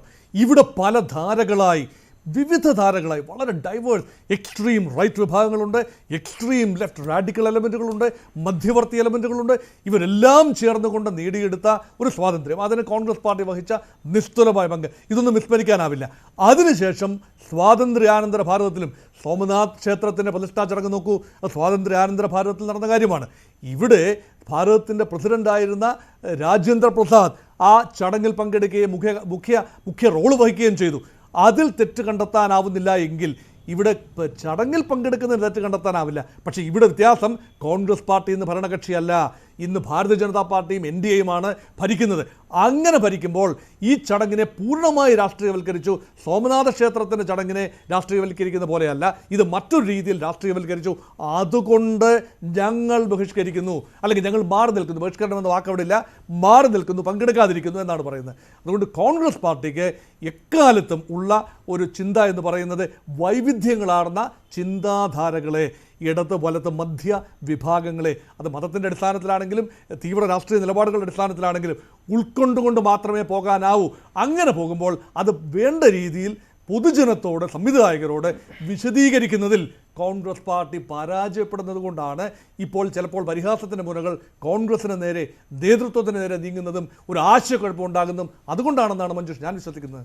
ശരി, ശ്രീജിത്ത് പണിക്കർ, ഇതൊരു രാഷ്ട്രീയ ഉപയോഗത്തിനാണോ എന്ന് ചോദിച്ചാൽ അല്ല എന്ന് തീർത്ത് പറയുവാൻ എന്തായാലും കഴിയുകയില്ല. അതിൽ രാഷ്ട്രീയമുണ്ട് ഈ രാമക്ഷേത്ര വിഷയത്തിൽ. പക്ഷേ ഇവിടെ ഈ രാഷ്ട്രീയത്തെ ഒഴിച്ചു നിർത്തുന്നു എന്ന് സാധൂകരിക്കുന്നതിന് വേണ്ടി എന്തെല്ലാം കാര്യങ്ങൾ ഈ ചടങ്ങിനായി ക്രമീകരിച്ചിട്ടുണ്ട്. ഇപ്പോൾ പ്രധാനമന്ത്രി നരേന്ദ്രമോദി മാത്രമാണല്ലോ പങ്കെടുക്കുന്ന ഈ ഒരു BJPയുടെ സമുന്നതരായ നേതാവ്, പിന്നെ യോഗി ആദിത്യനാഥ് വരുന്നുണ്ട്. അതല്ലാതെ മറ്റ് കേന്ദ്രമന്ത്രിമാരുടെ സാന്നിധ്യം ഉണ്ടാവുകയില്ലല്ലോ ഈ ചടങ്ങിൽ. എന്തെങ്കിലും സസ്പെൻസ് ഇതിനായിട്ട് ഒരുക്കി വെച്ചിട്ടുണ്ടോ? അങ്ങനെ മറ്റുള്ള മന്ത്രിമാർ പങ്കെടുക്കുമെന്നോ അങ്ങനെയൊന്നും ഇല്ലല്ലോ. ഈ ചടങ്ങ് ഇപ്പോൾ തന്നെ ഫൈനലൈസ്ഡ് ആണല്ലോ. അതിൽ ആരൊക്കെ പുതുതായിട്ടുണ്ടാവും ഇൻവൈറ്റീസ് എന്ന കാര്യമൊന്നും ഇനി അറിയുവാൻ ബാക്കിയില്ലല്ലോ. ഇല്ല, അത്തരം കാര്യങ്ങളെ പറ്റിയൊന്നും എന്തെങ്കിലും രീതിയിലുള്ള ഒരു ആശയക്കുഴപ്പമുണ്ട് എന്ന് എനിക്ക് തോന്നുന്നില്ല. പക്ഷേ ഇതിൽ ആരൊക്കെയാണ് അവിടെ പങ്കെടുക്കുക എന്നതിനെപ്പറ്റി ഔദ്യോഗികമായിട്ട് പറയുമ്പോൾ പോലും ഇപ്പോൾ ശ്രീ മഞ്ജുഷ് പറഞ്ഞിരിക്കുന്ന ഇത്രയും പേരുടെ പേരുകൾ മാത്രമാണ് പറയുക. അപ്പോൾ ഇനി അതിലേക്ക് ഒരു സർപ്രൈസ് അല്ലെങ്കിൽ ഒരു സസ്പെൻസ് എലമെന്റ് ഉണ്ടാകേണ്ടുന്ന ആവശ്യമുണ്ടെന്ന് എനിക്ക് തോന്നുന്നില്ല. കാരണം ഇനി മന്ത്രിമാരെല്ലാവരും വന്നാൽ പോലും, അല്ലെങ്കിൽ കുറേയധികം മന്ത്രിമാർ അവിടെ വന്നാൽ പോലും, പ്രധാനമന്ത്രിയാണ് അവിടുത്തെ പ്രധാനപ്പെട്ട ആളെന്നുള്ളത് കൊണ്ട് തന്നെ മറ്റുള്ളവരെല്ലാം തന്നെ റാങ്ക് വെച്ച് നോക്കിക്കഴിഞ്ഞാൽ അദ്ദേഹത്തെക്കാൾ താഴെയാണ് എന്നതുകൊണ്ട് തന്നെ അതിലൊരു പ്രത്യേകിച്ച് എന്തെങ്കിലും രീതിയിലുള്ള ഒരു സസ്പെൻസോ സർപ്രൈസോ അതിലുണ്ടാകുമെന്ന് ഞാൻ കരുതുന്നുമില്ല. പിന്നെ മഞ്ജുഷ് പറഞ്ഞതുപോലെ ഇതൊരു രാഷ്ട്രീയ വിഷയം കൂടിയാണ്. പക്ഷെ അത് കേവലം ഒരു രാഷ്ട്രീയ വിഷയം എന്നതിനപ്പുറത്തേക്ക് ഒരു സാമൂഹ്യമായിട്ടുള്ള ഒരു വിഷയത്തിനെ, വിശ്വാസപരമായിട്ടുള്ള ഒരു വിഷയത്തിനെ രാഷ്ട്രീയമായിട്ട് ആൾക്കാർ കാണാൻ ശ്രമിച്ചത് കൊണ്ടാണ്. അപ്പൊ അങ്ങനെ നോക്കിക്കഴിഞ്ഞാൽ കോൺഗ്രസിന് ശബരിമല വിഷയത്തിൽ അവരെടുത്തിരുന്ന നിലപാട് അത് രാഷ്ട്രീയമാണെന്ന് പറയുമോ, വിശ്വാസപരമാണെന്ന് പറയുമോ, സാമൂഹ്യമാണെന്ന് പറയുമോ, അതെല്ലാമാണ് എന്ന് ഞാൻ പറയുന്നതിന് കാരണം കോൺഗ്രസിന് പ്രഖ്യാപിതമായിട്ടുള്ള ഒരു നിലപാടുണ്ടായിരുന്നു. നമുക്കറിയാവുന്നതുപോലെ RSSന് അല്ലെങ്കിൽ ഹിന്ദു സംഘടനകൾക്കൊക്കെ തന്നെ അവിടെ യുവതീ പ്രവേശമാകാം എന്ന രീതിയിലുള്ള ഒരു നിലപാടുണ്ടായിരുന്നു. പലർക്കും, എല്ലാവർക്കും അല്ല, പക്ഷെ പലർക്കും ഉണ്ടായിരുന്നു. കോൺഗ്രസിനും അങ്ങനെ തന്നെ ഉണ്ടായിരുന്നു. പക്ഷെ പിന്നീട് അവിടെ പൊതുജനങ്ങളുടെ വികാരം അല്ലെങ്കിൽ വിശ്വാസികളായിട്ടുള്ള ആൾക്കാരുടെ താല്പര്യം എന്ന് പറയുന്നത് മറ്റൊന്നാണ് എന്ന് തോന്നിയിരുന്ന സമയത്താണ് അവരോട് ചേർന്ന് നിൽക്കുന്നതിന് വേണ്ടിയിട്ട് ഒരു രാഷ്ട്രീയ പ്രസ്ഥാനം എന്ന നിലയ്ക്ക് കോൺഗ്രസ് ശ്രമിച്ചത്. അതേപോലെ തന്നെ മറ്റുള്ള പല പാർട്ടികളും ശ്രമിച്ചത്. അങ്ങനെ നോക്കിക്കഴിഞ്ഞാൽ അവിടെ രാഷ്ട്രീയമായിട്ട് അവർക്കുണ്ടായിരുന്ന ഒരു നിലപാടിനെ, സാമൂഹ്യമായിട്ടുണ്ടായിരുന്ന അല്ലെങ്കിൽ വിശ്വാസപരമായിട്ടുണ്ടായിരുന്ന ഒരു കാര്യത്തിനെ, അതിന്റെ ഡെവലപ്മെന്റ് എങ്ങനെയാണ് എന്നത് നോക്കിക്കണ്ടുകൊണ്ട് ആ രീതിയിലേക്ക് പരുവപ്പെടുത്തുന്നതിനും മാറ്റുന്നതിനും വേണ്ടിയിട്ട് കോൺഗ്രസും ശ്രമിച്ചു. പിന്നീട് അതിനെ കൂടുതൽ രാഷ്ട്രീയ വിഷയമാക്കാൻ വേണ്ടിയിട്ട് ചെയ്തോ എന്ന് ചോദിച്ചു കഴിഞ്ഞാൽ തീർച്ചയായിട്ടും ചെയ്തു. കാരണം ശബരിമലയിൽ യുവതീ പ്രവേശം എന്നതിന് ശ്രമിക്കുകയോ അതിനു വേണ്ടിയിട്ട് വിശ്വാസങ്ങളെ കളങ്കപ്പെടുത്തുന്നതിന് വേണ്ടിയിട്ട് ആരെങ്കിലും മനഃപൂർവ്വം ശ്രമിക്കുകയോ ചെയ്യുകയാണ് എങ്കിൽ അത്തരക്കാർക്ക് ക്രിമിനൽ നടപടികൾ അവർക്ക് നേരെ എടുക്കാം എന്ന് പറഞ്ഞുകൊണ്ട് വരുന്ന രീതിയിലുള്ള ഒരു കരട് ബില്ല് അത് കൊണ്ടുവന്ന് പ്രകടന പത്രികയുടെ ഭാഗമായിട്ട് അത് കൊണ്ടുവരുന്നു എന്ന് പറഞ്ഞിട്ട് അതിനെ അവതരിപ്പിച്ചതാരാണ്? കോൺഗ്രസ് പാർട്ടിയാണ്. അപ്പൊ അങ്ങനെ നോക്കിക്കഴിഞ്ഞാൽ ശബരിമല വിഷയത്തിലെ കോൺഗ്രസ് ചെയ്തിരിക്കുന്നത് രാഷ്ട്രീയവൽക്കരിക്കുക തന്നെയാണ്. നമ്മളിപ്പോ ഈ ബാബറി മസ്ജിദ് അല്ലെങ്കിൽ രാമജന്മഭൂമി വിഷയം അല്ലെങ്കിൽ അയോധ്യ രാമമന്ദിരവുമായി ബന്ധപ്പെട്ട് നോക്കിക്കഴിഞ്ഞാൽ ഇതിനെ എങ്ങനെയാണ് BJP രാഷ്ട്രീയവൽക്കരിച്ചത്? ഇത് BJPയുടെ വിഷയമോ അല്ലെങ്കിൽ RSSന്റെ വിഷയമോ ഏതെങ്കിലും ഒരു ഹിന്ദു സംഘടനയുടെ മാത്രമായിട്ടുള്ള വിഷയമോ ആയിരുന്നില്ല. ഒരുപക്ഷെ ഈ ഹിന്ദു സംഘടനകൾ RSSോ വിശ്വ ഹിന്ദു പരിഷത്തോ ഒക്കെ രൂപീകരിക്കുന്നതിനും എത്രയോ കാലം മുമ്പ് തന്നെ അത് അവിടെ ഉണ്ടായിരുന്ന ഒരു വിഷയമാണ്. അപ്പൊ അങ്ങനെ ഒരു ഹിന്ദു സംഘടന അവിടെ ഉണ്ടാവുകയും അല്ലെങ്കിൽ ഒന്നിലധികം ഹിന്ദു സംഘടനകൾ ഉണ്ടാവുകയും ഇങ്ങനെ ഒരു പൊതു താല്പര്യം അവിടെ ഉണ്ട്, വിശ്വാസികളുടെ താല്പര്യം ഇതാണ് എന്ന് അറിഞ്ഞുകൊണ്ട് അതിനെ അവർ ഏറ്റെടുക്കുകയാണ്. അപ്പോൾ ഏറ്റെടുക്കുമ്പോൾ സ്വാഭാവികമായിട്ടും അവർക്കുള്ള സംഘടനാ സംവിധാനം കൊണ്ട് അവരതിന് മുന്നിലേക്ക് വരുന്നു. അതിനെ പിന്നീട് രാഷ്ട്രീയമായിട്ട് അവർ ഉപയോഗിക്കുകയും ചെയ്യുന്നു. അത് ഉപയോഗിക്കുന്നത് രഹസ്യമായിട്ടല്ല. നേരത്തെ ഞാൻ ഈ പറഞ്ഞതുപോലെ ശബരിമലയുമായി ബന്ധപ്പെട്ട് എങ്ങനെയാണോ ഒരു കരട് ബില്ല് കോൺഗ്രസ് ശ്രീ തിരുവഞ്ചൂർ രാധാകൃഷ്ണനാണ് അവതരിപ്പിച്ചത്, അതെങ്ങനെയാണോ അവതരിപ്പിച്ചത് അതേ മാതൃകയിൽ തന്നെ ഇലക്ഷൻ മാനിഫെസ്റ്റോയുടെ ഭാഗമായിട്ട് അവിടെ ഒരു രാമക്ഷേത്രം നിർമ്മിക്കും എന്ന് വർഷങ്ങളായിട്ട് BJP പറയുകയാണ്. അപ്പൊ അവസാനം അതിനെ ഫുൾഫിൽ ചെയ്യുകയുമാണ്. അപ്പൊ രണ്ടും നോക്കിക്കഴിഞ്ഞാൽ രണ്ടും ഒരേ രീതിയിലാണ്. അപ്പോൾ ശബരിമല വിഷയത്തിൽ ഈ പറഞ്ഞതുപോലെ രാഷ്ട്രീയമായിട്ടുള്ള നിലപാടെടുത്തിരുന്ന കോൺഗ്രസിന് ഈ രാമജന്മഭൂമി വിഷയത്തിൽ ഇത് രാഷ്ട്രീയമായിട്ടുള്ള നിലപാടാണ് ഒരു പാർട്ടി എടുക്കുന്നത് എന്ന് പറഞ്ഞുകൊണ്ട് എതിർക്കാനായിട്ട് എങ്ങനെ സാധിക്കുമെന്നുള്ളത് ഒന്നാമത്തെ പ്രശ്നം. രണ്ട്, ഇതിൽ ഈ വിശ്വാസികളുടെ ഭാഗത്ത് ഞാൻ നേരത്തെ പറഞ്ഞതുപോലെ വിശ്വാസികളുടെ ഒരു താല്പര്യം അവിടെ ഉണ്ടെങ്കിൽ അതിനോട് ചേർന്ന് നിൽക്കുന്ന ആൾ ആരാണോ അവരതിനെ രാഷ്ട്രീയമായിട്ട് അതിനെ ക്യാപിറ്റലൈസ് ചെയ്യുമെന്ന് പറയുന്നത് ഒരു കോമൺ സെൻസ് ആണ്. ഇപ്പൊ അതിനെ പിന്നെ ഇകഴ്ത്തുന്ന രീതിയിലത്തേക്ക് പലപ്പോഴും ഈ BJP അതൊരു രാഷ്ട്രീയമായിട്ട് മാത്രം കാണുന്നു എന്നതിനെ ഒരു ഡീമെറിറ്റ് ആണ് എന്ന് മറ്റുള്ളവരുടെ മുന്നിൽ പ്രഖ്യാപിക്കുന്നതിന് വേണ്ടിയിട്ട് മറ്റു പല കാര്യങ്ങളും ഉപയോഗിക്കാനായിട്ട് കോൺഗ്രസ് ഉൾപ്പെടെയുള്ള അല്ലെങ്കിൽ ഈ ചടങ്ങിൽ നിന്ന് വിട്ടു നിൽക്കുന്ന രാഷ്ട്രീയ പാർട്ടികൾ ഉൾപ്പെടെ ശ്രമിക്കുന്നതാണ് ഇതിലെ ഒരു പ്രധാനപ്പെട്ട പ്രശ്നം. അതിന്റെ ഭാഗമായിട്ടുള്ള ചില ആരോപണങ്ങളാണ് ശ്രീ രാജേഷും ഈ ചർച്ചയിൽ പറഞ്ഞത്. ഒന്നാമത്, അദ്ദേഹം പറഞ്ഞു, നോക്കൂ, ക്ഷേത്രത്തിന്റെ പണി അവിടെ പൂർത്തിയായിട്ടില്ല, അതിനു മുൻപാണ് ഇവിടെ ഇത് ഈ പ്രതിഷ്ഠ ഇവിടെ നടത്തുന്നത് എന്ന് പറഞ്ഞു. അത് തെറ്റാണ്. കാരണം ഏതൊരു ആചാരപ്രകാരമാണെങ്കിലും അവിടെ ഗർഭഗൃഹം പൂർത്തിയാക്കിയിട്ടുണ്ട് എങ്കിൽ ബാലാലയത്തിൽ കഴിയുന്ന ദേവതയെ അങ്ങോട്ട് മാറ്റി പ്രതിഷ്ഠിക്കാവുന്നതാണ്, അവിടെ പ്രാണപ്രതിഷ്ഠ നടത്താവുന്നതാണ് എന്നുള്ളതാണ് ചടങ്ങ്. ഇനി അതിന് ചരിത്രപരമായിട്ടുള്ള മറ്റ് റെഫറൻസ് വേണമെന്നുണ്ടെങ്കിൽ ശ്രീ രാജേഷ് തിരുവനന്തപുരത്തുകാരനാണ്. തിരുവനന്തപുരത്ത് ശ്രീപത്മനാഭസ്വാമി ക്ഷേത്രം എങ്ങനെയാണ് അവിടെ പ്രാണപ്രതിഷ്ഠ നടത്തിയത് എന്നതുമായി ബന്ധപ്പെട്ടുള്ള കാര്യങ്ങൾ നോക്കൂ. അവിടെ ഉണ്ടായിരുന്ന ടെമ്പിൾ കൺസ്ട്രക്ഷന്റെ ഭാഗമായിട്ടുള്ള മറ്റു പല കാര്യങ്ങളും പിന്നീട് വന്നതാണ്. അതേപോലെ തന്നെ ഈ ശ്രീപത്മനാഭ സ്വാമി ക്ഷേത്രം പോലെ തന്നെ സിമിലർ ആയിട്ടുള്ള ഒന്നാണ് ശ്രീരംഗത്തുള്ള ശ്രീ രംഗനാഥ സ്വാമി ക്ഷേത്രം. രംഗനാഥ സ്വാമി ക്ഷേത്രത്തിൽ ഇതേപോലെ തന്നെയാണ്. അവിടെ പ്രാണപ്രതിഷ്ഠ കഴിഞ്ഞതിന് ശേഷമാണ് ടെമ്പിൾ കോംപ്ലക്സിന്റെ ബാക്കി പണി തീർന്നിരിക്കുന്നത്. അതേപോലെ തന്നെ ഇപ്പോൾ ഏറ്റവും കൂടുതൽ ചർച്ച ചെയ്യപ്പെടുന്നതാണ് ബൃഹദീശ്വര ക്ഷേത്രം. ഇതൊക്കെ തന്നെ വളരെ പ്രസിദ്ധമായിട്ടുള്ള വിശാലമായിട്ടുള്ള മഹാക്ഷേത്രങ്ങളാണ്. ആ ക്ഷേത്രങ്ങളിലെല്ലാം തന്നെ പ്രാണപ്രതിഷ്ഠ കഴിഞ്ഞതിന് ശേഷം എത്രയോ കാലം കഴിഞ്ഞിട്ടാണ് ടെമ്പിൾ കോംപ്ലക്സ് പൂർത്തിയാകുന്നത്. ഇനി മറ്റൊന്നുണ്ട്, അതായത് കഴിഞ്ഞ ദിവസം ഏറ്റവും കൂടുതൽ ദേശീയ തലത്തിൽ ചർച്ച ചെയ്യപ്പെട്ട 2 ക്ഷേത്രങ്ങളാണ്. അതിലൊന്ന് ഖജുരാഹോയിലുള്ള മതങ്കേശ്വര ക്ഷേത്രമാണ്. ഈ മതങ്കേശ്വര ക്ഷേത്രത്തിലും അതേപോലെ തന്നെ ഭുവനേശ്വറിലുള്ള ഭാസ്കരേശ്വര ക്ഷേത്രമുണ്ട്. ഈ 2 ക്ഷേത്രങ്ങളിലുമുള്ള ഒരു പ്രധാനപ്പെട്ട പ്രത്യേകതയുണ്ട്. ആ പ്രത്യേകത എന്ന് വെച്ചാൽ വളരെ വലിയ സൈസിലുള്ള മൂർത്തിയാണ് അവിടെ ഉള്ളത്. ഈ ശിവലിംഗം എന്നൊക്കെ പറയുന്നതിന് വളരെ വലിയ സൈസാണ്. ആ സൈസ് ഒരിക്കലും ആ സൈസിലുള്ള ശിവലിംഗം ഈ പുറത്ത് ആ ക്ഷേത്രത്തിന്റെ കവാടത്തിൽ കൂടി കൊണ്ടുപോകാൻ കഴിയില്ല. കാരണം കവാടം ചെറുതാണ്, ഈ മൂർത്തി അത്രത്തോളം വലുതുമാണ്. അപ്പൊ അതെങ്ങനെയാണ് കൊണ്ടുപോവുക എന്ന് വെച്ചാൽ ആ ക്ഷേത്രത്തിന്റെ കവാടം ഉൾപ്പെടെയുള്ള കാര്യങ്ങളെല്ലാം പൂർത്തിയാക്കുന്നതിന് മുൻപാണ് അവിടെ പ്രതിഷ്ഠ ഇവിടെ നടത്തിയിരിക്കുന്നത് എന്നാണ്. അപ്പൊ ഇതൊക്കെ തെറ്റായിട്ടുള്ള ചില കാര്യങ്ങളാണ്. ഇത് നടത്തിയെങ്കിൽ മാത്രമേ അത് ചെയ്യാൻ പാടുള്ളൂ എന്നൊക്കെ പറയുന്നത് തെറ്റാണ്. അതേപോലെ തന്നെയാണ് ഈ ശങ്കരാചാര്യന്മാരെ കോട്ട് ചെയ്യുന്നത്. നമുക്ക് എല്ലാവർക്കും അറിയാവുന്നതുപോലെ ഏറ്റവും പ്രധാനപ്പെട്ട 4 ശങ്കര മഠങ്ങളുണ്ട്. ആ 4 ശങ്കര മഠങ്ങളിൽ ഇപ്പോൾ പ്രായോഗികമായിട്ട് നമുക്ക് പ്രാക്ടിക്കലായിട്ട് അല്ലെങ്കിൽ വിശ്വാസപരമായിട്ട് കൺസിഡർ ചെയ്യാൻ പറ്റുന്ന ഒരേ ഒരു പ്രതിഷേധം പുരി ശങ്കരാചാര്യരുടേത് മാത്രമാണ്. കാരണം 2 ശങ്കര മഠങ്ങളിൽ, ഇപ്പോൾ ശൃംഗേരിയിലുള്ള മഠമാണെങ്കിലും മറ്റേ രണ്ടാമത് ഒരു മഠം അത് ദ്വാരകയിലെ മഠമാണെങ്കിലും അവരൊരു വിശദീകരണം പറഞ്ഞിട്ടുണ്ട്. ആ വിശദീകരണത്തിൽ അവർ പറയുന്നുണ്ട്, ഞങ്ങളെ തെറ്റായിട്ടാണ് ആൾക്കാർ കോട്ട് ചെയ്യുന്നത്. ആസ്തികരായിട്ടുള്ള എല്ലാ ആൾക്കാരും ഇതുമായി സഹകരിക്കണമെന്നാണ്, വിശ്വാസികളായിട്ടുള്ള എല്ലാ ആൾക്കാരും ഇതുമായി സഹകരിക്കണമെന്ന് ഔദ്യോഗികമായിട്ട് 2 ശങ്കര മഠങ്ങൾ കുറിപ്പെഴുതിയിട്ടുണ്ട്. ഇനി മറ്റൊന്ന് അവിമുക്തേശ്വര സ്വാമിയെ പറ്റിയാണ്. ഈ അവിമുക്തേശ്വര സ്വാമി എന്ന് പറയുന്നത് ജ്യോതിഷ് മഠവുമായി ബന്ധപ്പെട്ടതാണ്. അത് അദ്ദേഹം ശങ്കരാചാര്യരാണ് എന്ന് അദ്ദേഹം പറയുമ്പോൾ അവിടെ 2 പ്രശ്നങ്ങളുണ്ട്. ഒന്നാമത്തെ പ്രശ്നം, അദ്ദേഹത്തിന് ഇൻവൈറ്റ് അയച്ചിട്ടില്ല എന്നുള്ളതാണ് ഒന്നാമത്തെ കാര്യം. രണ്ടാമത്തെ കാര്യം, അദ്ദേഹം ശങ്കരാചാര്യരാണ് എന്ന് പറയുമ്പോൾ അദ്ദേഹം ശങ്കരാചാര്യരായിട്ടുള്ള അദ്ദേഹത്തിനെ അവരോധിക്കുന്ന ചടങ്ങ് നടത്താൻ പാടില്ല എന്ന് പറഞ്ഞ് സുപ്രീം കോടതി സ്റ്റേ വെച്ചിട്ടുണ്ട്. കാരണം അവിടെ 2 പേർക്ക് ഇതേപോലെ തന്നെ ആ ഒരു ടൈറ്റിലിലേക്ക് ഒരു ക്ലെയിം ഉണ്ട്. ഇദ്ദേഹം അദ്ദേഹത്തിന്റെ കൊറോണേഷനുമായി ബന്ധപ്പെട്ട കാര്യങ്ങളുമായിട്ട് മുന്നോട്ട് പോയി എന്ന് പറയുമ്പോൾ മറുവിഭാഗം കൊടുത്തിരുന്ന പരാതിയിൽ ഏതാനും മാസങ്ങൾക്ക് മുൻപാണ് സുപ്രീം കോടതി പറഞ്ഞിരിക്കുന്നത് അദ്ദേഹത്തിന്റെ കൊറോണേഷൻ തടയണം. അതുകൊണ്ട് തന്നെ അദ്ദേഹം അവിടുത്തെ ശങ്കരാചാര്യരായിട്ട് ഔദ്യോഗികമായിട്ട് കൊറോണേറ്റ് ചെയ്യപ്പെടാത്തത് കൊണ്ട് തന്നെ അദ്ദേഹത്തിന് ഔദ്യോഗികമായിട്ടുള്ള ക്ഷണമില്ല. പിന്നെ ഉള്ളത് പുരിയിലെ ശങ്കരാചാര്യരാണ്. പുരിയിലെ ശങ്കരാചാര്യരുടെ വാദഗതികളെ എല്ലാം നമ്മൾ മുഖവിലേക്ക് എടുക്കുകയാണെങ്കിൽ അങ്ങേയറ്റം സ്ത്രീവിരുദ്ധമായിട്ടുള്ള കാര്യങ്ങൾ അദ്ദേഹം പറയുന്നുണ്ട്. ഉദാഹരണത്തിന് സ്ത്രീകളായിട്ടുള്ള ആൾക്കാർ വേദം പഠിക്കാൻ പാടില്ല എന്ന് പറയുന്നു. ശ്രീ രാജേഷിന് അതിനോട് താല്പര്യമുണ്ടോ? കോൺഗ്രസിന് ഇതിനോട് താല്പര്യമുണ്ടോ? സ്ത്രീകളായിട്ടുള്ള ആൾക്കാരും തന്നെ ഇത് ചെയ്യാൻ പാടില്ല എന്ന് പറയുന്നുണ്ടോ? അപ്പൊ കോൺട്രവേഴ്സ്യൽ ആയിട്ടുള്ള പല കാര്യങ്ങളും അവരവരുടേതായിട്ടുള്ള മേഖലകളിൽ നിന്നുകൊണ്ട് അവർ പറയുന്ന സമയത്ത് അതിനെ അവരുടെ മൊത്തത്തിലുള്ള താല്പര്യങ്ങളെയോ അഭിപ്രായങ്ങളെയോ ഒന്നിച്ച് മാനിച്ചുകൊണ്ട് അത് ശരിയാണോ തെറ്റാണോ എന്നുള്ള അഭിപ്രായം പറയുന്നതിന് പകരം ഇങ്ങനെയുള്ള ചില ആൾക്കാരുടെ റാൻഡമായിട്ട് എടുത്തതിന് ശേഷം അല്ലെങ്കിൽ ഈ 4 ശങ്കരാചാര്യന്മാരും എഴുതിർത്തു എന്നുള്ള കുറെ കാര്യങ്ങളൊക്കെ വെച്ച് പ്രചരിപ്പിക്കുമ്പോഴാണ് പ്രശ്നം. അവിടെ മറ്റുള്ള എത്രയോ ആൾക്കാർ വരുന്നുണ്ട്, എത്രയോ മഠങ്ങളിൽ നിന്നുള്ള ആൾക്കാർ വരുന്നുണ്ട്. നമ്മുടെ നാട്ടിലുള്ള എത്രയോ ഹിന്ദു ആരാധന പദ്ധതികളുടെ ഭാഗമായിട്ടുള്ള അതിന്റെ കസ്റ്റോഡിയൻസ് ആയിട്ടുള്ള എത്രയോ ആൾക്കാർ വരുന്നുണ്ട്. അപ്പൊ അതിൽ നിന്ന് സിംഗിൾ ഔട്ട് ചെയ്തുകൊണ്ട് ചില ആൾക്കാരെ പറയുകയും അതിൽ തന്നെ ഫാക്ട് ചെക്ക് ചെയ്യുക പോലും ചെയ്യാതെ ഇങ്ങനെ പറയുമ്പോൾ ഉണ്ടാകുന്ന ഒരു പ്രശ്നം എന്താണെന്ന് അറിയാമോ മഞ്ജുഷ്? അതായത് ഇവരെല്ലാവരും തന്നെ ഹിന്ദു വിരുദ്ധരാണ് എന്നുള്ള ഒരു വികാരം പൊതുസമൂഹത്തിൽ ഉണ്ടാകും. ഇതെങ്ങനെയാണ് ഈ ഒരു പാർട്ടിക്ക് ഗുണമാവുക? അത് രാഷ്ട്രീയമായിട്ടോ സാമൂഹ്യമായിട്ടോ വിശ്വാസപരമായിട്ടോ അവർക്ക് ഗുണമാവുകയില്ല. അപ്പോൾ അതുകൊണ്ടാണ് ഞാൻ പറയുന്നത്, ഇപ്പോൾ ഈ അയോധ്യയിലെ ക്ഷേത്രം അത് ഒരു കോടതിയുടെ ഒരു നിർദ്ദേശം ഉണ്ടായിരുന്നു എങ്കിൽ പോലും അതിനെ തുറന്നു കൊടുത്തത്, അവിടെ ആരാധനയ്ക്ക് വേണ്ടിയിട്ട് ഹിന്ദു വിഭാഗത്തിന് വേണ്ടിയിട്ട് കൊടുത്തിരിക്കുന്നത് ഞങ്ങളാണ് എന്ന മട്ടിൽ രാജീവ് ഗാന്ധി ഗവൺമെന്റിനെ പ്രകീർത്തിച്ചുകൊണ്ട് ഇലക്ഷനിൽ ക്യാമ്പയിൻ നടത്തിയിരിക്കുന്ന എത്രത്തോളം കോൺഗ്രസ് നേതാക്കന്മാരുണ്ട്.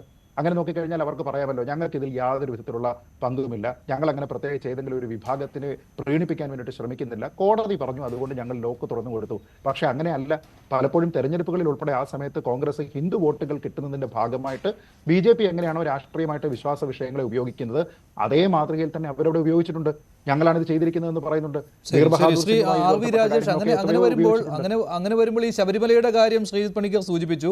അവിടെ വ്യക്തിപരമായ വിശ്വാസം എന്ന രീതിയിലല്ല കോൺഗ്രസ് ആ വിഷയത്തെ സമീപിച്ചത്. അപ്പോൾ അവിടെ ഒരു നയവും അയോധ്യ വിഷയത്തിൽ മറ്റൊരു നയവും, മാത്രമല്ല അയോധ്യയിൽ നയമാറ്റമാണ് കോൺഗ്രസിന്റെ ഭാഗത്തു നിന്ന് ഉണ്ടായത്. അയോധ്യയ്ക്ക് വേണ്ടി പോരാടിയ ആളുകളാണ്, തിരഞ്ഞെടുപ്പ് മാനിഫെസ്റ്റോയിൽ തന്നെ അയോധ്യ വിഷയം ഉൾപ്പെടുത്തിയ ആളുകളാണ് കോൺഗ്രസ്. അപ്പോൾ ഈ സമയത്ത് അത് ഓരോ വിശ്വാസികളുടെയും ഭാഗമാണ്, വ്യക്തിപരമാണ്, പാർട്ടിക്ക് ഇതാ ഈ നിലപാടാണ് എന്ന് പറഞ്ഞ് കൈകഴുകാൻ പറ്റുമോ? അതാണല്ലോ ഈ പരിഹാസം നേരിടേണ്ടി വരുന്നത് കോൺഗ്രസ് ഈ വിഷയത്തിൽ. ഒരു പരിഹാസമല്ല മഞ്ജുഷ്, ഇതിനകത്ത് ഞാൻ തുടക്കം മുതലേ പറഞ്ഞു, ഞങ്ങൾക്ക് ഇതിൽ വളരെ വ്യക്തതയുണ്ട്.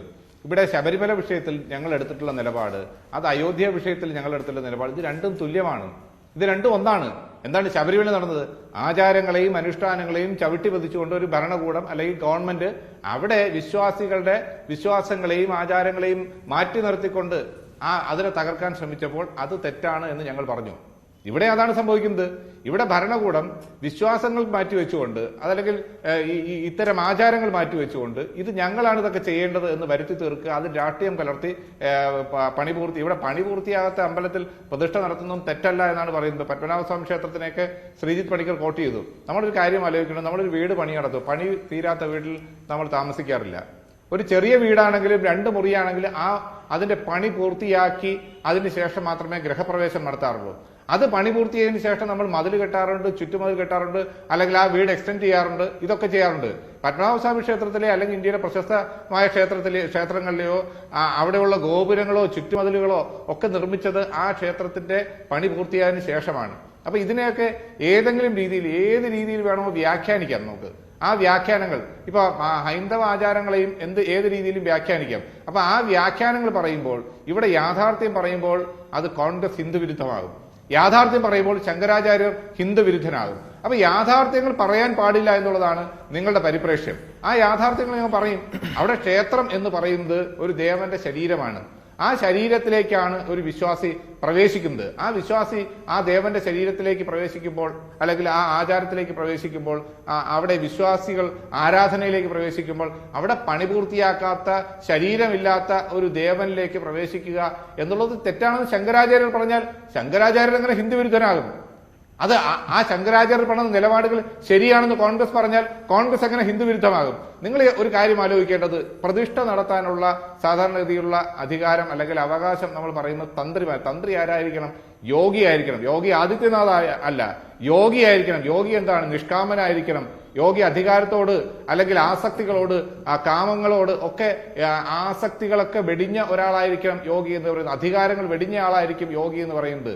ആ യോഗികളാണ് പ്രതിഷ്ഠ നടത്തുന്നത്. പക്ഷെ ഇവിടെ യോഗിയാണോ ഭോഗിയാണോ പ്രതിഷ്ഠ നടത്തുന്നത് നമ്മൾ ആലോചിക്കണം. ഒരു ഭോഗി അധികാരത്തോട് ആസക്തി ഉള്ളവരാണ്, എല്ലാ ആസക്തികളും ഉള്ള ആളുകളാണ്, സുഖങ്ങളോട് ഭോഗാസക്തി ഉള്ളവരാണ്. അപ്പൊ അത്തരം ആസക്തികളുള്ള അധികാരത്തോട് ആസക്തിയുള്ള ആളുകൾ, അധികാരം വെടിയാത്ത ആളുകൾ, അവർ യോഗിയാണ് എന്ന് നമുക്ക് തെറ്റിദ്ധരിപ്പിക്കാൻ കഴിയുമോ? അല്ലെങ്കിൽ യോഗിയാണ് പ്രതിഷ്ഠ നടത്താൻ കഴിയുന്നു എന്ന് പറയുന്നത്. ആ യോഗികൾക്കാണ് വളരെ എളുപ്പം ഈശ്വരനും ഈ പ്രതിഷ്ഠ നടത്തുന്ന തന്ത്രിയും ആ യോഗിയും തമ്മിലുള്ള അകലം കുറയുകയാണ്. അവിടെയാണ് ആ ഈശ്വരനിലേക്ക് സന്നിവേശിപ്പിക്കാൻ, ആ പ്രതിഷ്ഠയെ തന്റെ പ്രാണൻ കൊടുത്ത് അല്ലെങ്കിൽ പ്രതിഷ്ഠ നടത്തിക്കൊണ്ട് ആ പ്രതിഷ്ഠയിലേക്ക് ഈശ്വരനെ സന്നിവേശിപ്പിക്കാൻ വേണ്ടിയുള്ള ആ ഒരു മഹായോഗികളുടെ ആ ഒരു അവകാശം, ആ അവകാശത്തെ ഒരുപക്ഷെ ഒരു പ്രധാനമന്ത്രി കവർന്നെടുത്തിരിക്കുന്നുവെന്ന് ഏതെങ്കിലും ഒരു ഹിന്ദുമത വിശ്വാസി പറഞ്ഞാൽ അതിനെ തെറ്റാണെന്ന് നമുക്ക് പറയാൻ കഴിയുമോ? അപ്പൊ ഇത്തരം കാര്യങ്ങൾ, യാഥാർത്ഥ്യങ്ങൾ പറയുമ്പോൾ അവരെ, ആ യാഥാർത്ഥ്യം പറയുന്ന ആളുകളെ അധിക്ഷേപിച്ചിട്ടോ, ഇപ്പൊ ശങ്കരാചാര്യർ ആരാണെന്നും അല്ലെങ്കിൽ ശങ്കരാചാര്യരുടെ പിന്മുറക്കാർ ആരൊക്കെയാണെന്നും ഒക്കെ നമുക്കൊക്കെ അറിയാം. ഇപ്പൊ ഇന്ത്യയിലെ അല്ലെങ്കിൽ ഈ സനാതന ധർമ്മങ്ങൾക്ക് പുതിയ പരിപ്രേക്ഷ്യം ഉണ്ടാക്കിയ ആള് അല്ലെങ്കിൽ ഈ ഹൈന്ദവ ഏകീകരണത്തിന്റെ ഏറ്റവും വലിയ പ്രയോക്താവ് എന്ന് പറയുന്നത് ശങ്കരാചാര്യരാണ്. അപ്പൊ ആ ശങ്കര മഠങ്ങളെ പലപ്പോഴും പല കാര്യങ്ങളിലും നമ്മൾ കോട്ട് ചെയ്യാറുണ്ട്, അല്ലെങ്കിൽ അവിടുത്തെ ആചാര്യന്മാർ പറയുന്ന കാര്യങ്ങൾ ഒക്കെ കോട്ട് ചെയ്യാറുണ്ട്. അപ്പൊ അവരൊന്നും പറയുന്നത് ശരിയല്ല, അവർ പറയുന്നതൊക്കെ തെറ്റാണ്, ഞങ്ങൾ പറയുന്നത് മാത്രമാണ് ശരി. അപ്പൊ ഇതിനകത്ത് കോൺഗ്രസ് എടുത്തിരിക്കുന്ന നിലപാടെന്ന്, നിങ്ങൾ ആചാരങ്ങൾ നടത്തുക, പ്രാർത്ഥന നടത്തുക, ആ പ്രാർത്ഥന നടത്താനും പ്രതിഷ്ഠ നടത്താനോ ഒക്കെയുള്ള അവകാശങ്ങൾ ഓരോരുത്തർക്കും ഉണ്ട്. പക്ഷെ നിങ്ങൾ ശരിയായ രീതിയിൽ ചെയ്യുക. ഞങ്ങൾ ഈ പ്രതിഷ്ഠയ്ക്ക് എതിരല്ല, അല്ലെങ്കിൽ അവിടെ ഏതെങ്കിലും കോൺഗ്രസ് നേതാവ് പോകുന്നതിനെതിരല്ല, അങ്ങനെ ആരെങ്കിലും എവിടെയെങ്കിലും പറഞ്ഞിട്ടുണ്ടോ? അപ്പൊ ഞങ്ങൾ ഇതൊക്കെ ഈ വിശ്വാസങ്ങളെയൊക്കെ മാനിച്ചു പോകുമ്പോൾ, എല്ലാ വിശ്വാസങ്ങളെയും മാനിച്ചു പോകുമ്പോൾ, ഇവിടെ അമ്പലവും പള്ളിയും ഒക്കെ നിലനിൽക്കണമെന്ന് മുന്നോട്ട് പോകുമ്പോൾ ശ്രീ ആർ വി രാജേഷ് നിലപാട് ഈ രീതിയിൽ പ്രതിഷ്ഠ നടത്തരുതെന്നല്ലേ? അതായത് പ്രതിഷ്ഠയ്ക്കെതിരെ തന്നെയാണ്. അത് ശങ്കരാചാര്യയുടെ നിലപാടാണ്. അത് പുരി ശങ്കരാചാര്യർ വളരെ വ്യക്തമായി പറഞ്ഞിട്ടുണ്ട്. നല്ല സമയം അത് കോൺഗ്രസ് സ്വാംശീകരിച്ചിരിക്കുകയാണല്ലോ അല്ലേ? അത് തെറ്റാണെന്ന് ആചാരപരമായി അല്ല, കോൺഗ്രസ് സ്വാംശീകരിക്കുകയല്ല. ഇപ്പൊ ശങ്കരാചാര്യരുടെ അഭിപ്രായങ്ങൾ, ആ അഭിപ്രായങ്ങൾ കാമ്പുണ്ടെന്ന് കണ്ടാൽ, അല്ലെങ്കിൽ ഹൈന്ദവ ആചാര്യന്മാർ പറയുന്ന ആ അഭിപ്രായങ്ങൾ കാമ്പുണ്ടെന്ന് കണ്ടാൽ, മതപണ്ഡിതന്മാർ പറയുന്ന കാര്യങ്ങൾ കാമ്പുണ്ടെന്ന് കണ്ടാൽ അതിനെ ഞങ്ങൾ അംഗീകരിക്കും. അവർ തെറ്റ് പറഞ്ഞാൽ ആ തെറ്റുകളെ ഞങ്ങൾ ശരിയല്ല എന്ന് തന്നെ പറയും. ആ കാര്യങ്ങൾ അപ്പൊ അവർ പറയുന്ന എല്ലാ കാര്യവും കോൺഗ്രസ് അങ്ങ് ഏറ്റെടുക്കുമെന്ന് പറഞ്ഞ് ശ്രീജിത് പണിക്കർ ചോദിച്ചു, അതങ്ങനെ ഏറ്റെടുക്കാൻ കഴിയും? അവർ പറയുന്ന മുഴുവൻ കാര്യം, അവർ പറയുന്ന കാര്യങ്ങളിൽ ഏതെങ്കിലും കാര്യങ്ങൾ തോന്നിയാൽ ശരിയെന്ന് പറയുന്നതിന് എന്താണ് കുഴപ്പം?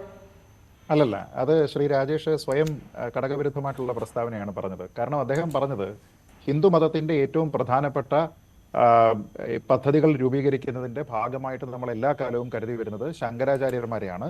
അതുകൊണ്ട് അതുമായി ബന്ധപ്പെട്ട കാര്യങ്ങളെല്ലാം അവർ പറയുന്നത് ആധികാരികതയുണ്ട് എന്നാണ് അദ്ദേഹം പറയുന്നത്. ഞാൻ ചോദിക്കുന്നത്, ദളിത് വിഭാഗത്തിലുള്ള ആൾക്കാരും സ്ത്രീകളും വേദം പഠിക്കാൻ പാടില്ല, വേദം വായിക്കാൻ പാടില്ല എന്ന് പറഞ്ഞത് പുരി ശങ്കരാചാര്യരാണ്. അപ്പൊ അദ്ദേഹത്തിന് നമ്മൾ ഈ പറഞ്ഞ പോലത്തെ ഒരു എക്സ്പെർട്ടീസ്, അല്ലെങ്കിൽ മതവുമായി ബന്ധപ്പെട്ട കാര്യങ്ങൾ, വേദവുമായിട്ടൊക്കെ ബന്ധപ്പെട്ട കാര്യങ്ങളുടെ ഒരു ഫൈനൽ വേർഡ് അതോറിറ്റി എന്ന് ചാർത്തി കൊടുത്തു കഴിഞ്ഞാൽ പറഞ്ഞ എല്ലാ കാര്യങ്ങളും ഞങ്ങൾ ഏറ്റെടുക്കുമെന്ന് പറഞ്ഞിട്ടുണ്ടോ? അല്ല, എല്ലാ കാര്യവും എന്ന് പറയുമ്പോൾ ഇത് അദ്ദേഹത്തിന്റെ പർവിയിലുള്ള കാര്യമാണ്. വേദത്തിനെ കുറിച്ച്, ആചാര്യ പദ്ധതികളെ കുറിച്ച്, ആരെന്ത് വായിക്കണം, ശങ്കരാചാര്യർ ഒരു സ്ത്രീ ആകാമോ പുരുഷനാകാമോ തുടങ്ങിയ കാര്യങ്ങൾ അദ്ദേഹത്തിന്റെ പർവിയിലുള്ളതാണ്. അപ്പൊ അതിൽ നിങ്ങൾ പിന്നീട് സെലക്റ്റീവ് ആവാൻ പാടില്ല. അതെങ്ങനെയാണ് ശരിയാവുന്നത്? അദ്ദേഹത്തിന്റെ പദ്ധതി അനുസരിച്ച് സ്ത്രീകൾക്ക് വേദം വായിക്കാമോ, സ്ത്രീകൾ ശങ്കരാചാര്യരാകാൻ പറ്റുമോ എന്ന് ചോദിച്ചു കഴിഞ്ഞാൽ അദ്ദേഹം പറയണം. അല്ല, അത് ആർ വി രാജേഷും മറ്റേത് പുരി ശങ്കരാചാര്യൻ തീരുമാനിക്കുന്നു, ഇത് കോൺഗ്രസ് തീരുമാനിക്കുന്നു, മറ്റേത് ശങ്കരമഠം തീരുമാനിക്കുന്നു എന്ന് പറഞ്ഞാൽ എങ്ങനെ ശരിയാവുന്നേ? ഇതെല്ലാം അദ്ദേഹത്തിന്റെ വിഷയമാണ്. അദ്ദേഹം പൊളിറ്റിക്കൽ വിഷയമല്ല പറഞ്ഞത്. അദ്ദേഹം പറഞ്ഞത് കോൺഗ്രസിന്റെ അധ്യക്ഷൻ ആരാകണമെന്നോ, അല്ലെങ്കിൽ കോൺഗ്രസിന്റെ ഹിമാചൽ പ്രദേശിലെ മുഖ്യമന്ത്രി ആരാകണമെന്നോ അല്ല അദ്ദേഹം പറഞ്ഞത്. അദ്ദേഹം പറഞ്ഞത് അദ്ദേഹത്തിന്റെ വിശ്വാസമുള്ള പദ്ധതിയുടെ ഭാഗമായിട്ട് ഒരിക്കലും സ്ത്രീകളോ ദളിതരോ ആയിട്ടുള്ള ആൾക്കാർ വേദം പഠിക്കാൻ പാടില്ല, സ്ത്രീകളായിട്ടുള്ള ശങ്കരാചാര്യന്മാർ ഉണ്ടാകാൻ പാടില്ല എന്ന് അദ്ദേഹം പറഞ്ഞു.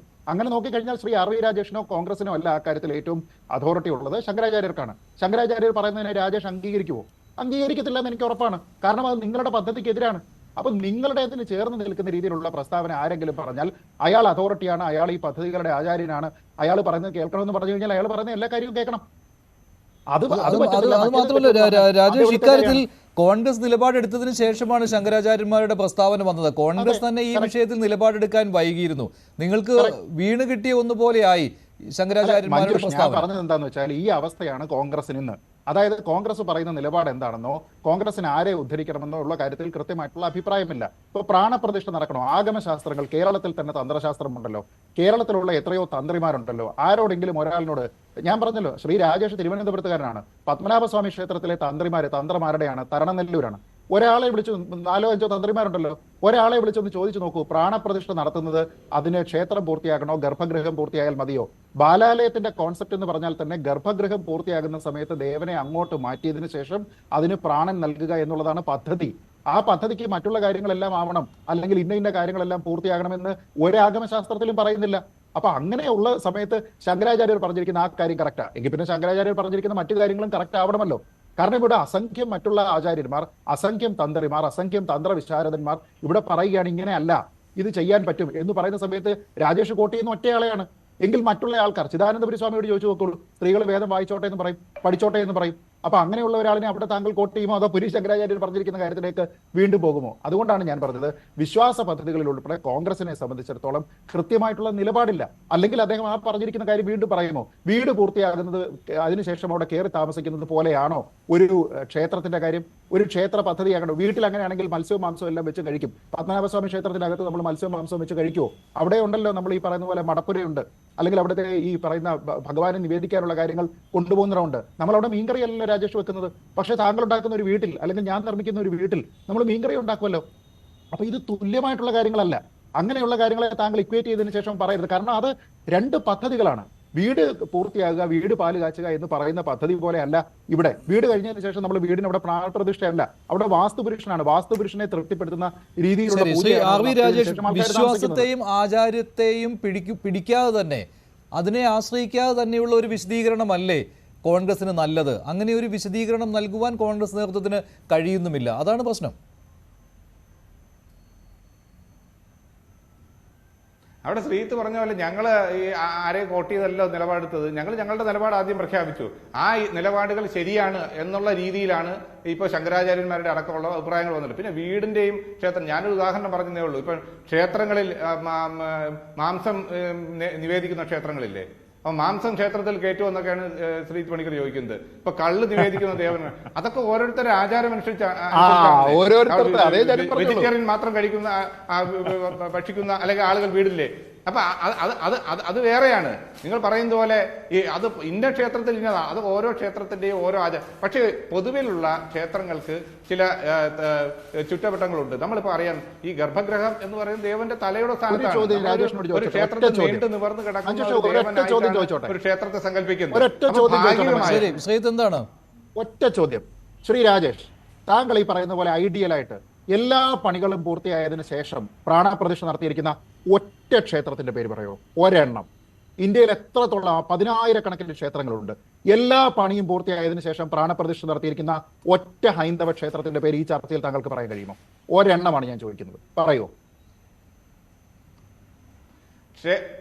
ക്ഷേത്രത്തിന്റെ ഗർഭഗൃഹത്തിന്റെ അടക്കമുള്ള പണി പൂർത്തിയാകാതെ ഇപ്പൊ ചുറ്റമ്പലത്തിന്റെ പണി, ഇപ്പൊ പത്മനാഭസ്വാമി ക്ഷേത്രത്തിൽ അടക്കം ശരിയാണ്. ക്ഷേത്രത്തിന്റെ ഗോപുരങ്ങൾ, ചുറ്റമ്പലങ്ങൾ അതൊക്കെ വീണ്ടും പണി. എല്ലാ ക്ഷേത്രങ്ങളും എല്ലാ ക്ഷേത്രങ്ങളും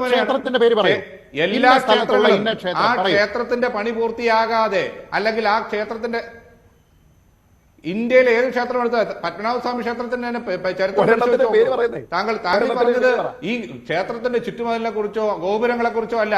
അത്തരം ക്ഷേത്രങ്ങളിൽ പുതിയ വികസന പ്രവർത്തനങ്ങൾ നടക്കാറുണ്ട്. അതൊക്കെ ഉണ്ട്. പക്ഷെ ക്ഷേത്രത്തിന്റെ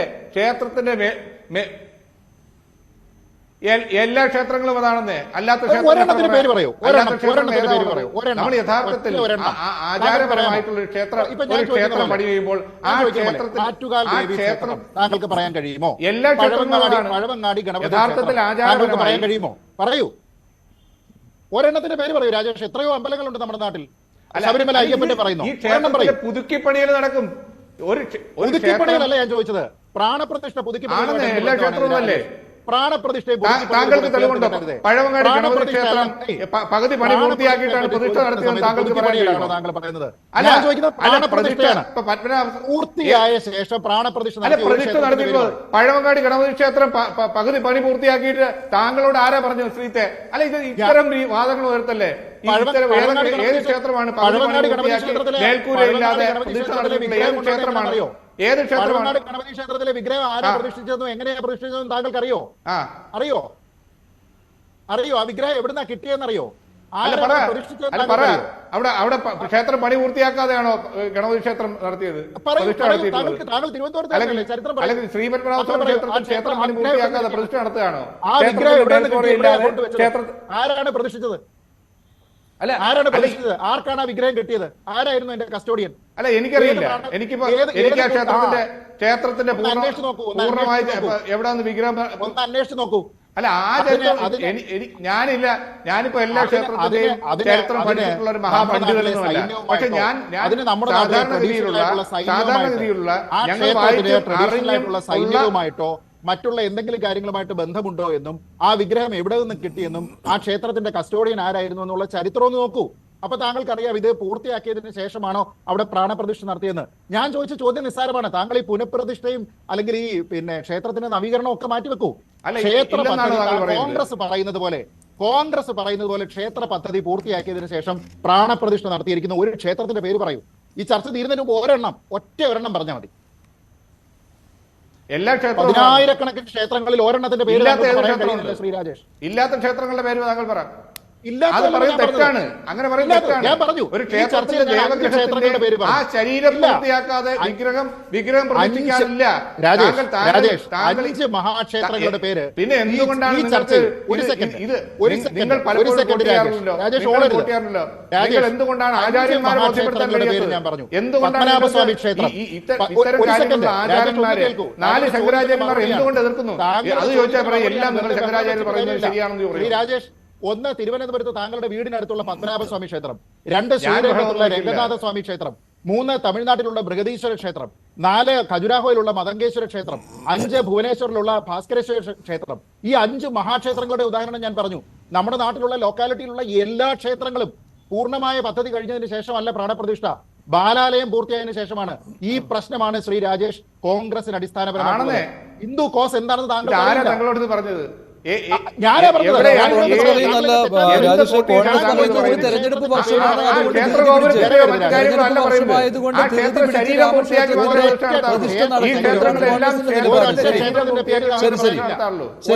മിഥുൻ, അതിനിടയ്ക്ക് മറ്റൊരു കാര്യം കൂടി സംഭവിക്കുകയാണ്. ഇപ്പോൾ ഭാരത് ജോഡോ ന്യായ യാത്ര നടത്തുന്ന രാഹുൽ ഗാന്ധി അസമിൽ തടയപ്പെടുകയാണ്.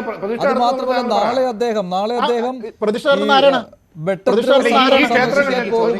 അസം മുഖ്യമന്ത്രി തടയുന്നു, പോകരുത് എന്ന് പറയുന്നു. അങ്ങനെ ഒരു വിഷയം കൂടി അവിടെ സംഭവിക്കുകയാണ്.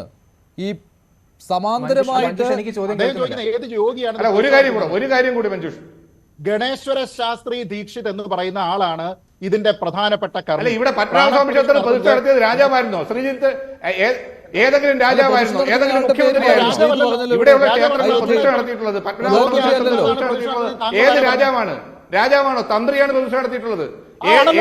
ഏതെങ്കിലും ഭരണാധികാരി ശ്രീരാമന്റെ പ്രതിമയല്ല അനാച്ഛാദനം ചെയ്യുന്നത്? താങ്കൾ പറയുന്ന പോലെ നിങ്ങൾക്ക് വിശ്വാസവുമായി യാതൊരു, നിങ്ങൾ രാഷ്ട്രീയം മാത്രമാണ് പറയുന്നത്. നിങ്ങൾക്ക് വിശ്വാസവുമായി അടിസ്ഥാനപരമായ വിശ്വാസങ്ങൾ നിങ്ങൾ എവിടെയാണ്? ഇവിടെ ഒരു പ്രതിഷ്ഠയാണ് നടത്തുന്നത്. നിങ്ങൾ ഒരു വിഗ്രഹത്തിന്റെ അല്ലെങ്കിൽ പ്രതിമ അനാച്ഛാദനമല്ല. ഒരു പ്രതിമ, ഒരുപാട് പ്രതിമകൾ ഭരണാധികാരികൾ അനാച്ഛാദനം ചെയ്തിട്ടുണ്ട്, മുഖ്യമന്ത്രിമാർ അനാച്ഛാദനം ചെയ്തിട്ടുണ്ട്. അതുപോലെ ലാഘവത്തോടുകൂടി രാജേഷ് പറയുന്നത് പ്രധാനമന്ത്രിയാണ് ബഹളമല്ലല്ലോ. താങ്കൾ ഒരു കാര്യം പറയാം. താങ്കൾ ഈ പറഞ്ഞ ക്ഷേത്രങ്ങളുണ്ടല്ലോ, അവിടെ എവിടെയെങ്കിലും, ആ ക്ഷേത്രങ്ങളിൽ എവിടെയെങ്കിലും ഏത് ഭരണാധികാരിയാണ് പ്രതിഷ്ഠ നടത്തിയിട്ടുണ്ടെന്ന് താങ്കൾക്ക് പറയാൻ കഴിയും? ഏതെങ്കിലും ക്ഷേത്രത്തിൽ അന്ന് ഭരിച്ചിരുന്ന ഭരണാധികാരികൾ പ്രതിഷ്ഠ നടത്തിയിട്ടുണ്ടെന്ന് താങ്കൾക്ക് പറയാൻ കഴിയും? ഒറ്റ സെക്കൻഡ് കേൾക്കൂ. എവിടെയാണ്? ഏത് ക്ഷേത്രത്തിലാണ്? രാജേഷെ പറഞ്ഞു കേൾക്കൂ.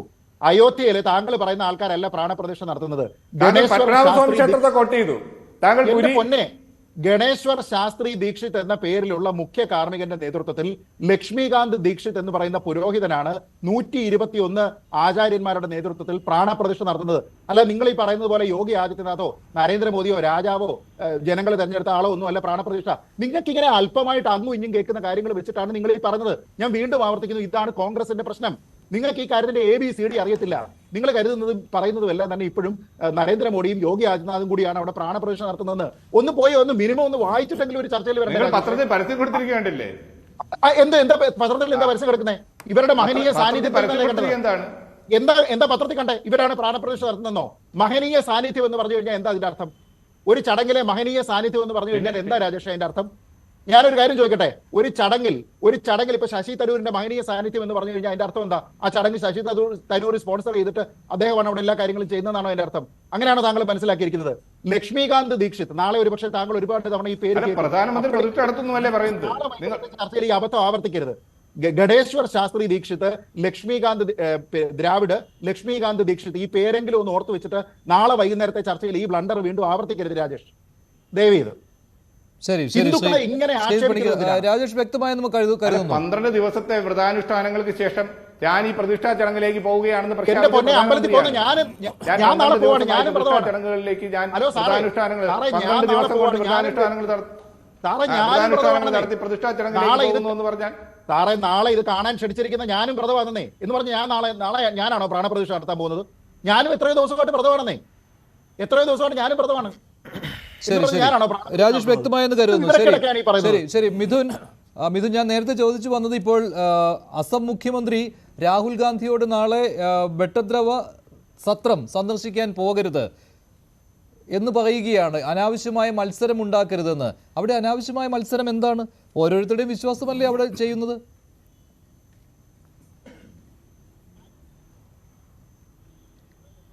അല്ല, ഈ ദിവസം തന്നെ അങ്ങനൊരു സന്ദർശനം നടത്തുകയും അല്ലെങ്കിൽ ഇതിന് കൗണ്ടർ ചെയ്യാൻ വേണ്ടിയിട്ട് അങ്ങനെയുള്ള സന്ദർശനം, അതിപ്പോൾ ശിവസേന ആണെങ്കിലും ചെയ്യുന്നുണ്ട്. പിന്നെ ആം ആദ്മി പാർട്ടി ആണെങ്കിൽ ഹനുമാൻ ചാലീസ വായിക്കാൻ തുടങ്ങുന്നുണ്ട്. പക്ഷേ ഈ പറയുന്ന പോലെ ഈ ഒരു ചടങ്ങിൽ പങ്കെടുക്കാൻ താല്പര്യമില്ലാത്ത ചില ആളുകൾ മറ്റ് ചില പരിപാടികളിലേക്ക്, ഇപ്പം ശിവസേന ആണെങ്കിൽ നമ്മുടെ പ്രസിഡന്റിനെ ഇൻവൈറ്റ് ചെയ്തിട്ടുണ്ട് നാസിക്കിൽ നടക്കാൻ പോകുന്ന ഒരു പരിപാടിയിൽ. അപ്പോൾ ഇത് നമ്മുടെ അയോധ്യയിൽ നടക്കുന്ന രാം മന്ദിർ ചടങ്ങിനോട് ഒരു എന്താ പറയുക, ഒരു ഓൾട്ടർനേറ്റീവ് ആയിട്ട്, അല്ലെങ്കിൽ ഞങ്ങൾ അവിടെ പങ്കെടുക്കുന്നില്ല പക്ഷെ ഞങ്ങൾ വലിയ ഹിന്ദുക്കളാണ് എന്ന് കാണിക്കാൻ വേണ്ടിയിട്ട്, അതാണ് ശരിക്കും പറഞ്ഞ ഒരു പൊളിറ്റിക്സ്. അതായത് ഒരു ഹിന്ദു വോട്ട് ബാങ്കിനെ അപ്പീസ് ചെയ്യാൻ നോക്കുന്ന ഒരു പൊളിറ്റിക്സ് ആണ് അവർ കളിച്ചുകൊണ്ടിരിക്കുന്നത്. അവർ കളിച്ചോട്ടെ, അവരുടെ ഇഷ്ടമല്ലേ, അതൊക്കെ ഈ പറഞ്ഞ പോലെ തന്നെ അതും ഒരു വ്യക്തിപരമായ താല്പര്യമാണ്. പിന്നെ ഈ രാമൻ എന്ന് പറയുന്നത് കേരളത്തിൽ പോലെ ഒരു രാഷ്ട്രീയ വിഷയമാക്കാൻ പറ്റിയ അല്ലെങ്കിൽ അതിനെ ഭയങ്കരമായി കാര്യമല്ല. നോർത്ത് ഇന്ത്യ ഏത് ക്ഷേത്രത്തിലും പോകാന്നേ, ഏത് ക്ഷേത്രത്തിൽ വ്യക്തിയുടെ സ്വാതന്ത്ര്യത്തിലേക്ക് കൈകടക്കാൻ നിങ്ങൾക്ക് അധികാരമില്ല. ആരാധന നടത്തുന്നത്, ക്ഷേത്രത്തിൽ ഏത് ക്ഷേത്രത്തിൽ പോകണമെന്ന് തീരുമാനിക്കുന്നത് അതൊക്കെ ഒരാളുടെ വ്യക്തിപരമായ കാര്യമല്ലേ. അത് നിങ്ങൾ നിഷ്കർഷിക്കുന്നതനുസരിച്ച് മാത്രം ചെയ്യണമെന്ന് പറഞ്ഞാൽ അത് ശരിയാവില്ലല്ലോ. അല്ല, നമ്മളൊക്കെ കോമൺ സെൻസ് ഉള്ള ആളുകളല്ലേ. ഈ ഒരു പ്രാണപ്രതിഷ്ഠാ ചടങ്ങ് നടക്കുമ്പോൾ മറ്റൊരു ക്ഷേത്രം സന്ദർശിക്കുകയും അതേ ദിവസം സന്ദർശിക്കുകയും അതുപോലുള്ള മറ്റു പല പാർട്ടി നേതാക്കളുടെയും പേര് ഞാൻ പറഞ്ഞല്ലോ, അവരൊക്കെ തന്നെ അങ്ങനെ ചെയ്യുന്നതിന്റെ ഇന്റൻഷൻ അല്ലേ നമ്മൾ നോക്കേണ്ടത്. കാരണം അതിന് ഇന്റൻഷൻ എന്താണ്? ഈ ഒരു രാമക്ഷേത്രത്തിലെ ഈ പ്രാണപ്രതിഷ്ഠാ ചടങ്ങിന് ബദലായി വെക്കാൻ, അല്ലെങ്കിൽ അതിനെ ഒരു എന്താ പറയുക, അതിനെ എതിർക്കുന്ന രീതിയിലുള്ള ഒരു പ്രകടനം മാത്രമാണത്. അതൊരു എന്താ പറയാ, അതൊരു ഇവര് ഭയങ്കര വിശ്വാസികളായതുകൊണ്ട് മാത്രമല്ല, ഇതിനെ എതിർക്കുക കാര്യമായതുകൊണ്ടാണ് കാര്യം പറഞ്ഞത്. ഇത് താങ്കളൊന്ന് വായിച്ചു നോക്കൂ. ഇന്നലെ പത്രത്തിൽ വന്ന പരസ്യം, ഒരു മിനിറ്റ് പത്രത്തിൽ വന്ന പരസ്യം, നിങ്ങൾ അടുത്തുള്ള ക്ഷേത്രത്തിൽ സന്ദർശിക്കുക, ശേഷം വീടുകൾ വിളക്ക് എന്ന് പറഞ്ഞിട്ട് നിങ്ങൾ പരസ്യം കൊടുത്തിരിക്കുകയല്ലേ. അല്ല, ഇദ്ദേഹത്തിന് മാത്രം സംസാരിക്കാനുള്ള ചർച്ചയാണിത്. അല്ല, രാഹുൽ ഗാന്ധിയുടെ ഉദ്ദേശശുദ്ധിയാണ് ഞാൻ ചോദ്യം ചെയ്യുന്നത്. അവിടെ ഈ പ്രാണപ്രതിഷ്ഠാ ചടങ്ങ് നടക്കുന്ന ദിവസം തന്നെ രാഹുൽ ഗാന്ധിക്ക് മറ്റൊരു ചടങ്ങിൽ പങ്കെടുക്കണം, അല്ലെങ്കിൽ ഇതിനെ എന്താണ് ഇദ്ദേഹത്തെ ഒരു ബേസിക് മര്യാദയെങ്കിലും പഠിക്കൂ. നിങ്ങൾ ജനാധിപത്യത്തിലെ കുറിച്ചൊക്കെ എത്ര വലിയ രീതിയിൽ സംസാരിക്കുന്ന ആളുകൾക്ക് ഈ ഒരു ചർച്ചയിൽ പോലും പാലിക്കാൻ പറ്റുന്നില്ലേ? താങ്കൾ മാത്രം സംസാരിക്കാൻ കേരളത്തിലെ എല്ലാ പത്രങ്ങളിലും വന്ന പരസ്യം എത്രത്തോളം ഹിന്ദു വിരുദ്ധതയാണ് കോൺഗ്രസിന്റെ കയ്യിലിരിക്കുന്നത് ഒരാൾ മനസ്സിലാക്കുന്നത്. രാജേഷ് ഒരല്പം അല്ല, നിങ്ങൾ എന്തിനാണ് ഇത്ര അസഹിഷ്ണു ആവുന്നത്? ആ പരസ്യം കാണുമ്പോഴേക്ക് നിങ്ങൾക്ക് എന്തിനാണ് ഇത്ര ബുദ്ധിമുട്ടാവുന്നത്? ആ പരസ്യം കാണുമ്പോഴേക്ക് താങ്കൾക്ക് എത്ര ബുദ്ധിമുട്ട്? ഈ ശ്രീരാമൻ എന്ന് പറഞ്ഞത് ഹിന്ദുക്കളുടെ ഒരു സെന്റിമെന്റ് സംബന്ധിച്ച് ശ്രീരാമൻ ഒരു ദൈവമല്ല, അതൊരു സെന്റിമെന്റ് ആണ്, ഒരു വികാരമാണ്. അങ്ങനെയെങ്കിൽ ഞാൻ ഇദ്ദേഹത്തോട് ചോദിച്ചോട്ടെ, അല്ല എല്ലാവർക്കും അവർക്ക് അടുത്തുള്ള ക്ഷേത്രത്തിൽ പോയി പ്രാർത്ഥന നടത്താം. അല്ല, അധികാരം അടുത്തുള്ള ഒരു ക്ഷേത്രത്തിൽ പോയി പൂജ നടത്തുന്നതോ അങ്ങനെ തെറ്റാണ്, ആ ദിവസം പോകാൻ പാടില്ല. അല്ലല്ല, ഇൻവിറ്റേഷൻ കിട്ടിയിട്ടും പോവാതിരിക്കുന്നതിനെ ഈ പരസ്യത്തിൽ തന്നെ പറയുന്നുണ്ട്, നിങ്ങൾ അടുത്തുള്ള ക്ഷേത്രത്തിൽ ദർശനം നടത്തുക. താങ്കളുടെ സമയത്ത് സംസാരിക്കുക, അതല്ലേ ഒരു മാന്യത. ഏറ്റവും ചുരുങ്ങിയ ബേസിക് മാനേഴ്സ്. രാഹുൽ ഗാന്ധിക്ക് പോകുന്നതിൽ എന്താണ് തടസ്സം? ഇങ്ങനെ രാജേഷ് സംസാരിച്ചുകൊണ്ട് മാത്രം തടസ്സം നിൽക്കുന്നു എന്നാണ് രാജേഷ് ചോദിക്കുന്നത്. ആരും ഇവിടെ തടസ്സം നിൽക്കുന്നില്ല. ഇങ്ങനൊരു പരിപാടി നടക്കുമ്പോൾ അതിൽ പങ്കെടുക്കാതെ, അതിൽ കൃത്യമായ രാഷ്ട്രീയം പറഞ്ഞുകൊണ്ട് പങ്കെടുക്കാതെ, അതിനെ വെല്ലുവിളിക്കുന്ന രീതിയിൽ മറ്റൊരു ചടങ്ങിൽ പങ്കെടുക്കുന്നു. അതിലെ ഉദ്ദേശം എന്താണെന്ന് മനസ്സിലായില്ലേ? ഇവിടെ ആരാ പൊളിറ്റിക്സ് കളിക്കുന്നത് എന്ന കാര്യത്തിൽ വ്യക്തത വന്നില്ല. ഇപ്പോൾ അതാണ് ഞാൻ ചൂണ്ടിക്കാണിക്കാൻ ആഗ്രഹിക്കുന്നത്. രാഹുൽ ഗാന്ധിക്ക് ഏത് അമ്പലത്തിൽ വേണമെങ്കിലും പോകാം, പക്ഷേ രാഹുൽ ഗാന്ധി നാളെ തന്നെ മറ്റൊരു അമ്പലത്തിൽ പരിപാടിയിൽ പങ്കെടുക്കുമ്പോൾ അതിന്റെ ഉദ്ദേശം എന്താണ്? അത് വളരെ വ്യക്തമാണ്. ഇവിടെ ഈ നാട്ടിലെ കോമൺ സെൻസ് ഉള്ള ആളുകൾക്ക് അത് മനസ്സിലാക്കാൻ പറ്റും. അത് ഈ പറഞ്ഞ രാജേഷ് പറഞ്ഞ പോലത്തെ കാര്യങ്ങളല്ല. പിന്നെ ശ്രീരാമൻ എന്ന് പറഞ്ഞു കഴിഞ്ഞാൽ മഞ്ജുഷ്, അതൊരു സെന്റിമെന്റ് ആണ്. കാരണം നിങ്ങൾ ഈ നോർത്ത് ഇന്ത്യയിലൊക്കെ നോക്കുകയാണെങ്കിൽ അവരെ സംബന്ധിച്ച് ഇത് ഒരു എന്താ പറയുക, ഒരു ദൈവം എന്നതിലുപരി നമ്മളെ ഇന്ത്യൻ ആർമിയൊക്കെ അതിന്റെ ഏറ്റവും ബെസ്റ്റ് ഉദാഹരണം നമ്മുടെ ഇന്ത്യൻ ആർമിയാണ്. ഇന്ത്യൻ ആർമിയിൽ അവർ തമ്മിൽ വിഷ് ചെയ്യുന്നത് പോലും രാം സാബ് എന്നൊക്കെ പറഞ്ഞിട്ടാണ്. അപ്പൊ രാമൻ എന്ന് പറഞ്ഞത് കൾച്ചറിന്റെ ഒരു ഭാഗമാണ്. അപ്പോൾ അത്രയും വലിയൊരു ചടങ്ങ് നടക്കുമ്പോൾ അവിടുന്ന് ടോട്ടലി പൂർണ്ണമായും മാറി നിന്നിട്ട് അതിനെ വെല്ലുവിളിക്കുന്ന രീതിയിൽ മറ്റ് ചടങ്ങുകളിൽ പങ്കെടുക്കുക, എന്നിട്ട് അതിന് കൊഞ്ഞൻ കുത്തുന്ന രീതിയിലുള്ള കാര്യങ്ങളൊക്കെ പറയുക. ഇതാണ് ഇപ്പോൾ കോൺഗ്രസ് ഇവിടെ ചെയ്തുകൊണ്ടിരിക്കുന്നത്. അപ്പോൾ ആർക്കാണ് ഇതിൽ രാഷ്ട്രീയം കളിക്കേണ്ടത് എന്ന കാര്യത്തിൽ ആർക്കും ഇവിടെ ഒരു സംശയമില്ല. പിന്നെ ലോകമെമ്പാടുമുള്ള ഹിന്ദുക്കൾ, അതായത് ഇപ്പോൾ കാലിഫോർണിയയിലായാലും സ്വീഡനിലായാലും അവിടെയൊക്കെ തന്നെ വലിയ വലിയ റാലീസ് ഒക്കെ നടക്കുന്നുണ്ട് ഇതുമായി ബന്ധപ്പെട്ട്. അതിനൊക്കെ തന്നെ അവിടുത്തെ ലോക്കൽ കമ്മ്യൂണിറ്റി, ഇതൊക്കെ വളരെ ഡെവലപ്ഡ് ആയിട്ടുള്ള രാജ്യങ്ങളാണ് കേട്ടോ, അവിടുത്തെ ലോക്കൽ കമ്മ്യൂണിറ്റി വളരെയധികം സപ്പോർട്ട് ചെയ്യുന്നുണ്ട്. അപ്പോൾ ടോട്ടലി ഒരു സെലിബ്രേഷൻ മൂഡിലാണ് ഈ ലോകം മൊത്തം നിൽക്കുന്നത് ഈ ഒരു ദിവസം. അവിടെ രാഹുൽ ഗാന്ധിയെ പോലുള്ള അല്ലെങ്കിൽ കോൺഗ്രസിലെ കുറച്ച് നേതാക്കൾക്ക് മാത്രമാണ് ഇവിടെ പ്രശ്നമുള്ളത്. അപ്പം ആർക്കാണ് ഇവിടെ ഹിന്ദുക്കൾക്കെതിരെയുള്ള ഒരു വികാരം, ആരാണ് ഇവിടെ വളർത്തിയെടുക്കാൻ ശ്രമിക്കുന്നത് എന്നത് വളരെ വ്യക്തമായ ഒരു രീതിയിൽ കോൺഗ്രസ് ഇവിടെ പറഞ്ഞു കൊടുക്കുന്നുണ്ട്. പിന്നെ ഇദ്ദേഹം ഇവിടെ പറഞ്ഞ ഒരുപാട് കാര്യങ്ങളുണ്ട്, അതായത് ഈ എന്താ പറയുക പ്രാണപ്രതിഷ്ഠാ ചടങ്ങുമായി ബന്ധപ്പെട്ട് ഈ കൺസ്ട്രക്ഷൻ പൂർണ്ണമായും കഴിഞ്ഞിട്ടില്ല എന്നൊക്കെ, അതിലൊക്കെ വളരെ ഡീറ്റെയിൽഡ് ആയിട്ടുള്ള രീതിയിൽ നിപേന്ദ്ര മിശ്രയൊക്കെ പറഞ്ഞു കഴിഞ്ഞതാണ്. പിന്നെ അതേവിടെ പറഞ്ഞൊരു കാര്യം, ഒരു വീടിന്റെ പണി കഴിഞ്ഞിട്ട് മാത്രമേ നമ്മൾ ആ വീടിന്റെ പാലുകാച്ചൽ ചടങ്ങ് നടത്തൂ അല്ലെങ്കിൽ കൂടാൻ പോവുകയുള്ളൂ. ഞാനൊക്കെ എത്രയോ വീട് കണ്ടിട്ടുണ്ടോ, നമ്മുടെ നാട്ടിലെ കാര്യമാണോ അദ്ദേഹം പറഞ്ഞത് എനിക്കറിയില്ല. ഈ ഗ്രൗണ്ട് ഫ്ലോർ ഒക്കെ കംപ്ലീറ്റ് ആയി കഴിഞ്ഞാൽ ഫസ്റ്റ് ഫ്ലോർ ഒക്കെ ബാക്കി നിൽക്കുമ്പോൾ തന്നെ പല ആളുകളും കൂടിയിട്ടാണ് ആ ഫസ്റ്റ് ഫ്ലോറിന്റെ പണിയൊക്കെ തീർക്കുക. അപ്പോൾ ഇവിടെയും അതേപോലെ തന്നെ ഈ പറഞ്ഞ പോലെ ഗർഭഗൃഹത്തിന്റെ എല്ലാ രീതിയിലുള്ള പണിയും പൂർത്തിയായിട്ട് ആ ഐഡൽ സ്ഥാപിക്കുന്ന ഒരു പരിപാടിയാണ് നാളെ നടക്കാൻ പോകുന്നത്. അപ്പൊ അതിൽ പങ്കെടുക്കാൻ ഇവർക്ക് താല്പര്യമില്ല. അതിൽ ഇവരുടെ നെറേറ്റീവിനോട് സൂട്ട് ചെയ്യുന്ന കാര്യങ്ങൾ ഇവർ ബോറോ ചെയ്യണം. ഇപ്പൊ ശങ്കരാചാര്യന്മാരുടെ കാര്യം പറയുന്നു. ശങ്കരാചാര്യന്മാർ ഇതിന് മുമ്പെടുത്ത നിലപാടൊക്കെ വളരെ മോശമായ രീതിയിലുള്ള പല കാര്യങ്ങളും പറഞ്ഞിട്ടുണ്ട്. അതൊക്കെ നമുക്ക് ഹിന്ദുക്കൾ എന്ന നിലയ്ക്ക് ഒരിക്കലും അംഗീകരിക്കാൻ പറ്റാത്ത കാര്യങ്ങൾ പോലും ഉണ്ട്. അപ്പൊ അതിനോടൊക്കെ കോൺഗ്രസ് യോജിക്കുന്നുണ്ടോ? അല്ല, കോൺഗ്രസ് ചില സെലക്റ്റീവ് ആയിട്ടുള്ള നെറേറ്റീവ് മാത്രം ബോറോ ചെയ്യുന്നു. കാരണം അവർക്ക് ഈ ഒരു പ്രാണപ്രതിഷ്ഠാ ചടങ്ങിൽ അവരെന്തുകൊണ്ട് പങ്കെടുക്കുന്നില്ല, അതിനെ സ്യൂട്ട് ചെയ്യുന്ന ചില നെറേറ്റീവ് അവിടെ നിന്ന് ഇവിടെ നിന്നൊക്കെ ബോറോ ചെയ്തെടുക്കുക. ഞാൻ നേരത്തെ സൂചിപ്പിച്ച പോലെ തന്നെ മഹാത്മാഗാന്ധിയുടെ വിഷയത്തിൽ മഹാത്മാഗാന്ധി ഈ അൺടച്ചബിലിറ്റിക്കെതിരെ സംസാരിക്കാൻ തുടങ്ങിയ സമയത്ത് അദ്ദേഹത്തെ അമ്പലത്തിൽ പ്രവേശിക്കാൻ പാടില്ല എന്ന് ബ്രിട്ടീഷിനോട് പറഞ്ഞ ഒരു നിലപാട് ശങ്കരാചാര്യ മഠത്തിലെ മഠാധിപന്മാർ പണ്ട് സ്വീകരിച്ചിട്ടുണ്ട്. അപ്പൊ ആ നിലപാടിനോടും, കാരണം ഇവർ പറയുന്നത് ഇപ്പം ശങ്കരാചാര്യന്മാരാണ് ഹിന്ദു വിശ്വാസത്തിലെ തോട്ട് ലീഡേഴ്സ് എന്നാണ് ഇപ്പൊ അദ്ദേഹം പറഞ്ഞത്. അങ്ങനെയുള്ള തോട്ട് ലീഡേഴ്സ് ആണെങ്കിൽ അവർ മഹാത്മാഗാന്ധിയുടെ കാര്യത്തിൽ പറഞ്ഞ കാര്യവും ശരിയാണോ എന്ന് അങ്ങനെയാണെങ്കിൽ കോൺഗ്രസ് അതിൽ വിശ്വസിക്കുന്നുണ്ടെന്ന് ഞാൻ മനസ്സിലാക്കുന്നത്. അപ്പോൾ അല്ല, കോൺഗ്രസിന് ഇവിടെ കൃത്യമായ ഒരു പൊളിറ്റിക്സ് കളിക്കണം. ഈ ഒരു വിഷയത്തിൽ അവർക്ക് എന്താ പറയുക, ഇതിന് അനാവശ്യമായ ഒരു പൊളിറ്റിസൈസ് ചെയ്യണം. ഞാൻ നേരത്തെ പറഞ്ഞ പോലെ പ്രധാനമന്ത്രി പങ്കെടുത്താലും പങ്കെടുത്തില്ലെങ്കിലും ഈ വിഷയം പൊളിറ്റിസൈസ് ചെയ്യപ്പെടും. അതാണ് കോൺഗ്രസിന്റെ ഇപ്പോഴത്തെ ഒരു കറന്റ് പൊളിറ്റിക്കൽ സിനാരിയോയിൽ കോൺഗ്രസ് കളിച്ചുകൊണ്ടിരിക്കുന്ന ഒരു കാര്യം. പിന്നെ നിങ്ങൾ ഇവിടെ മോദി, ഇപ്പം കോൺഗ്രസിന്റെ നോർത്ത് ഇന്ത്യയിലെ നേതാക്കളൊക്കെ പറഞ്ഞ് മന്ദിർ പൊളിറ്റിക്സ് കളിക്കുന്നു. അങ്ങനെയാണെങ്കിൽ ഞാൻ പറയും മോദി ഹജ്ജ് പൊളിറ്റിക്സും കളിക്കുന്നു. കാരണം ഇന്തോനേഷ്യക്ക് ശേഷം ഏറ്റവും കൂടുതൽ ഹജ്ജിന് വേണ്ടി ആളുകളെ പറഞ്ഞയക്കുന്ന രാജ്യമാണ് ഇന്ത്യ. അവിടെ ഈ പറയുന്ന പോലുള്ള എന്താ പറയുക, ഈ മസീഹ പോലുള്ള സംവിധാനമൊക്കെ കൊണ്ടുവന്നത് മോദി ഗവൺമെന്റ് ആണ്. അപ്പം മോദി എന്താ പറയുക, ഏതെങ്കിലും ഒരു മതത്തിനെ ഭയങ്കരമായി സപ്പോർട്ട് ചെയ്യുന്നു, അല്ലെങ്കിൽ മോദി ഗവൺമെന്റ് ഏതെങ്കിലും ഒരു മതത്തിന്റെ കാര്യങ്ങൾ കൂടുതൽ സപ്പോർട്ട് ചെയ്യുന്നു, അതിനെ കൂടുതൽ പ്രൊമോട്ട് ചെയ്യുന്നു എന്ന രീതിയിലുള്ള നെറേറ്റീവ് ഒക്കെ ഇവിടെ കൊണ്ടുവരുമ്പോൾ മറുഭാഗം നിങ്ങൾ നോക്കണം. അപ്പൊ അങ്ങനെയാണെങ്കിൽ അവർ എന്താ ഹജ്ജ് പൊളിറ്റിക്സും കളിക്കുന്നു എന്ന് കോൺഗ്രസ് ഇവിടെ പറയേണ്ടി വരും. പിന്നെ ഈ മറ്റൊരു വിഷയം കൂടിയുണ്ട് ഇതിൽ. ശ്രീ മോഹൻ വർഗീസ്, ഇപ്പോൾ പ്രധാനമന്ത്രി നരേന്ദ്രമോദി തെക്കേ ഇന്ത്യയിലെ ഈ രാമക്ഷേത്രങ്ങളിലൂടെയുള്ള അദ്ദേഹത്തിന്റെ സന്ദർശനം പൂർത്തിയാക്കിയിരിക്കുകയാണ്. ഇന്ന് അദ്ദേഹം ധനുഷ്കോടിയിലായിരുന്നു, ഇല്ലേ? രാമസേതു എന്നുള്ളത് വലിയൊരു വികാരമാണ്. അപ്പോൾ ആ ഒരു രീതി ഉണ്ടല്ലോ ഇപ്പോൾ പ്രധാനമന്ത്രിയുടെ തെക്കേ ഇന്ത്യൻ സന്ദർശനം, ഈ രാമൻ എന്നുള്ള ആ ഒരു വികാരം തെക്കേ ഇന്ത്യയിലേക്കും വ്യാപിപ്പിക്കുക എന്നുള്ള അത് എത്രമാത്രം വിജയം കണ്ടിട്ടുണ്ട്? അദ്ദേഹത്തിൻ്റെ ഒരു വിശ്രമമില്ലാത്ത പര്യടനമാണ് കഴിഞ്ഞ ദിവസങ്ങളിൽ കണ്ടത്. കേരളത്തിലും എത്തി, തൃപ്രയാറിൽ വന്നു. ഈ റണ്ണപ്പ് ടു നാളത്തെ ഈ രാമക്ഷേത്രത്തിൻ്റെ പ്രതിഷ്ഠാ ചടങ്ങ്, ആ റണ്ണപ്പിൽ മുഴുവൻ കാണുന്നത് ശ്രീരാമചന്ദ്രൻ്റെ ഒരു പാൻ ഇന്ത്യ ഒരു ഡയറ്റിയായി കാണുന്നതിന് എന്തെല്ലാം ചെയ്യാമോ അതെല്ലാം തന്നെ ഭാരതീയ ജനതാ പാർട്ടിയുടെ ഭാഗത്തു നിന്നുകൊണ്ടും പ്രധാനമന്ത്രി ശ്രീ നരേന്ദ്രമോദിയുടെ ഭാഗത്തു നിന്നുകൊണ്ടും ചെയ്തിട്ടുണ്ട്.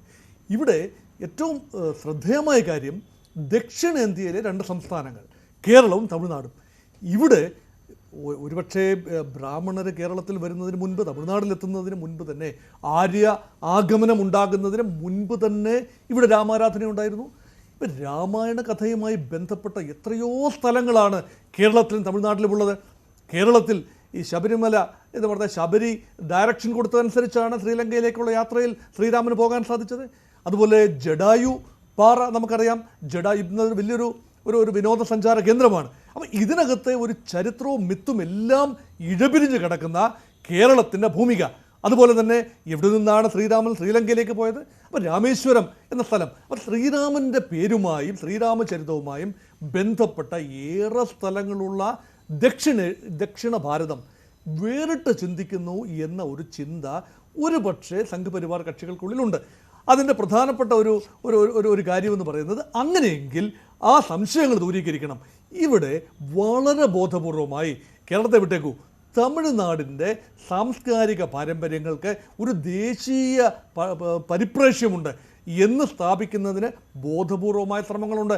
അതിൻ്റെ ഭാഗമായിട്ടാണ് ചോള കാലഘട്ടത്തിലെ ചെങ്കോൽ അത് എന്തുകൊണ്ടാണ് പാർലമെൻറ്റിൽ സ്ഥാനം പിടിച്ചത്.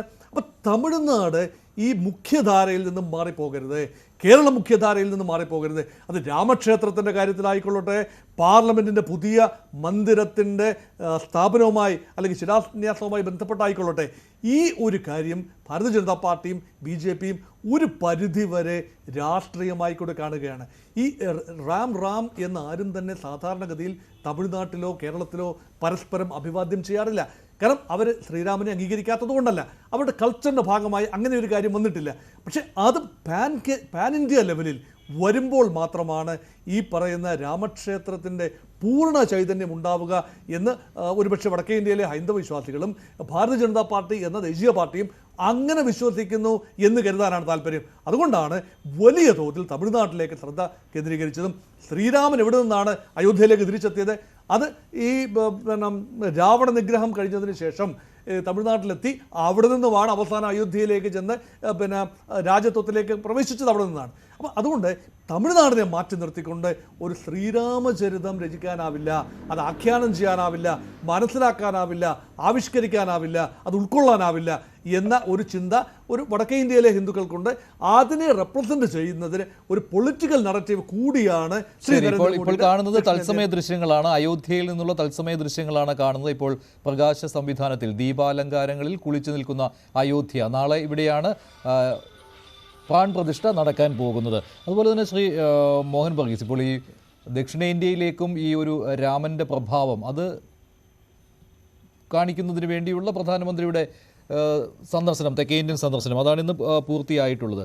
പക്ഷേ ഇവിടെ ഈ വോട്ട് ബാങ്ക് പൊളിറ്റിക്സ് നോക്കിക്കഴിഞ്ഞാൽ ഇപ്പോഴും തെക്കേ ഇന്ത്യ അന്യമായി നിൽക്കുന്ന ഒരു സംസ്ഥാനമാണ്, കർണാടകം ഒഴിച്ചു നിർത്തിയാൽ.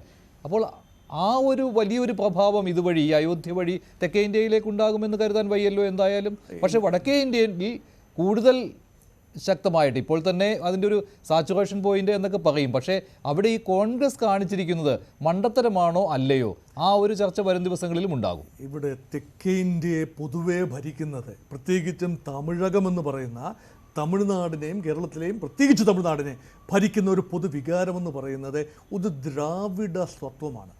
അപ്പോൾ ഈ ദ്രാവിഡ സ്വത്വത്തിൻ്റെ ഒരു രാഷ്ട്രീയ ആവിഷ്കാരം, ആ രാഷ്ട്രീയ ആവിഷ്കാരമാണല്ലോ Dravidian political parties, DMK, DK original ദ്രാവിഡ ഘടകമായിക്കൊള്ളട്ടെ, പിന്നീടുണ്ടായ DMK, AIADMK, MDMK എന്നീ എല്ലാ കക്ഷികളും തന്നെ ഈ ദ്രാവിഡ സ്വത്വമാണ്. ആ ദ്രാവിഡ സ്വത്വത്തിൽ ഈ വടക്കേ ഇന്ത്യയിലെ ഒരു രാമചരിതം അവർക്കൊരു പുതിയ രാമചരിതമാണ്. ഈ കമ്പരാമായണ രീതിയിൽ ഒരു പുതിയ രാമചരിതം, ശ്രീരാമനെ അംഗീകരിക്കുന്നു, രാമചരിത്രം അംഗീകരിക്കുന്നു. പക്ഷേ തമിഴ്നാടിന് അവരുടേതായ രീതിയിൽ ഒരു ടച്ച് കൊടുക്കാൻ കഴിയുന്നുണ്ട് എക്കാലത്തും. അതിനുള്ള പ്രധാന കാരണം ഇന്ത്യയുടെ ചരിത്രമാണ്. ഈ ചരിത്രത്തിൽ ഒരു കാലത്തും, അത് അശോകൻ്റെ സാമ്രാജ്യത്തിൻ്റെ കാലത്തായിക്കൊള്ളട്ടെ, BC ആ കാലത്തായിക്കൊള്ളട്ടെ, അക്ബറുടെ സാമ്രാജ്യത്തിൻ്റെ കാലത്തായിക്കൊള്ളട്ടെ, അല്ല എങ്കിൽ ഗുപ്ത സാമ്രാജ്യത്തിൻ്റെ കാലത്തോ വേറെ ഏതെങ്കിലും സാമ്രാജ്യത്തിൻ്റെ കാലത്ത് ഒരിക്കൽ പോലും കേരളവും തമിഴ്നാടും ചേരുന്ന പ്രാചീന തമിഴകം, അത് പിന്നീട് വന്ന് ഞാൻ മൊത്തത്തിൽ തമിഴകമെന്ന് പറയുന്നു, ആ തമിഴകത്തിൻ്റെ ഭാഗങ്ങൾ മുഖ്യധാരയിലായിരുന്നില്ല. അവരുടെ ബന്ധം പലപ്പോഴും പാശ്ചാത്യ ശക്തികളുമായിട്ടായിരുന്നു. അറബികളുമായിട്ട് വ്യാപാരം നടത്തിയിരുന്നു, ചൈനക്കാരുമായിട്ട് വ്യാപാരം നടത്തിയിരുന്നു. AD 9-ാം നൂറ്റാണ്ടിലൊക്കെ കൊല്ലം നഗരം അതിശക്തമായ ഒരു നാഗരികതയുടെ കേന്ദ്രമായിരുന്നു. അപ്പോൾ ആ ഒരു സമയത്താണല്ലോ മലയാള വർഷം ഉൾപ്പെടെ ഉണ്ടാകുന്നത്. അപ്പോൾ ആ കാലത്തുള്ള ട്രേഡ്, അതിനു മുമ്പുണ്ടായിരുന്ന മുച്ചുരിപ്പട്ടണം, AD 1-ാം നൂറ്റാണ്ടിൽ മുസ്രിസ് എന്ന് പറയുന്ന മുച്ചുരിപ്പട്ടണം, ഇന്നത്തെ കൊടുങ്ങല്ലൂർ, ആ നഗരം ഇന്ത്യയിലെ തന്നെ ഏറ്റവും തീരപ്രദേശത്തെ ഏറ്റവും വലിയ നഗരമായിരുന്നു. ആ നഗരം കേന്ദ്രീകരിച്ച റോമൻ ട്രേഡ് ഉണ്ടായിരുന്നു. അതൊക്കെ ചരിത്ര സത്യങ്ങളാണ്. അതുകൊണ്ട് കേരളത്തിൻ്റെയും തമിഴ്നാടിൻ്റെയും വിൻഡോസ് എന്ന് പറയുന്നത് ഇതര രാജ്യങ്ങൾ, ദക്ഷിണേഷ്യയിലെ മറ്റു രാജ്യങ്ങളുമായും പശ്ചിമേഷ്യയിലെ രാജ്യങ്ങളുമായും യൂറോപ്പുമായും പോലും ബന്ധമുണ്ടായിരുന്നു. വടക്കേ ഇന്ത്യയുടെ ഫോർമേഷൻ അങ്ങനെയല്ല. അതുകൊണ്ടാണ് രാമായണ കഥയിൽ പോലും ഇവിടെ മാറ്റങ്ങൾ ഉണ്ടാകുന്നത് തെക്കേ ഇന്ത്യ വേറിട്ട് ചിന്തിക്കുന്നു. ഇപ്പോൾ ഇവിടെ വന്നിരിക്കുന്ന ഒരു നറേറ്റീവ് തമിഴ്നാട്ടുകാർ പലപ്പോഴും വിരുദ്ധമായി ചിന്തിക്കുന്നത് ആൻറ്റി ബ്രാഹ്മണിക്കൽ, ആൻറ്റി ഹിന്ദു, അല്ലെങ്കിൽ anti Hindustani, anti north India എന്ന ഒരു റെറ്ററിക് ഉണ്ടാകുന്നതിൻ്റെ ഒരു കാരണം തന്നെ ഈ വേറിട്ട ഒരു സ്വത്വബോധമാണ്. ശ്രീരാമചന്ദ്രനെ അവർ ഉൾക്കൊള്ളുന്നു, പക്ഷേ ആ മറ്റൊരു നറേറ്റീവിൽ, വടക്കേ ഇന്ത്യയിൽ നിന്നും വരുന്ന ഒരു നറേറ്റീവിൽ അത് ഉൾക്കൊള്ളാൻ കഴിയുന്നില്ല. ആ ഒരു രീതിയെ മാറ്റിയെടുക്കുകയും ഒരു ഓൾ ഇന്ത്യ ഒരു രീതിയിൽ ഒരു സ്ട്രീം ലൈൻ ചെയ്ത് ഈ രാമക്ഷേത്രത്തെ എല്ലാവരുടേതും ഒരുപോലെയാക്കി എടുക്കുകയും ചെയ്യുക എന്ന ഒരു ദൗത്യം പൂർത്തീകരിക്കുന്നതിന് വേണ്ടിയാണ് ഇന്ത്യയുടെ പ്രധാനമന്ത്രി ഇപ്പോൾ കാണുന്നത് ഉത്തർപ്രദേശ് മുഖ്യമന്ത്രി യോഗി ആദിത്യനാഥ് അയോധ്യയിൽ എത്തുന്നതിൻ്റെതാണ്. ശ്രീ ആർ വി രാജേഷ്, പ്രധാനമന്ത്രി നരേന്ദ്രമോദിയുടെ തെക്കേ ഇന്ത്യൻ പര്യടനം അതിനെ എങ്ങനെയാണ് താങ്കൾ കാണുന്നത്?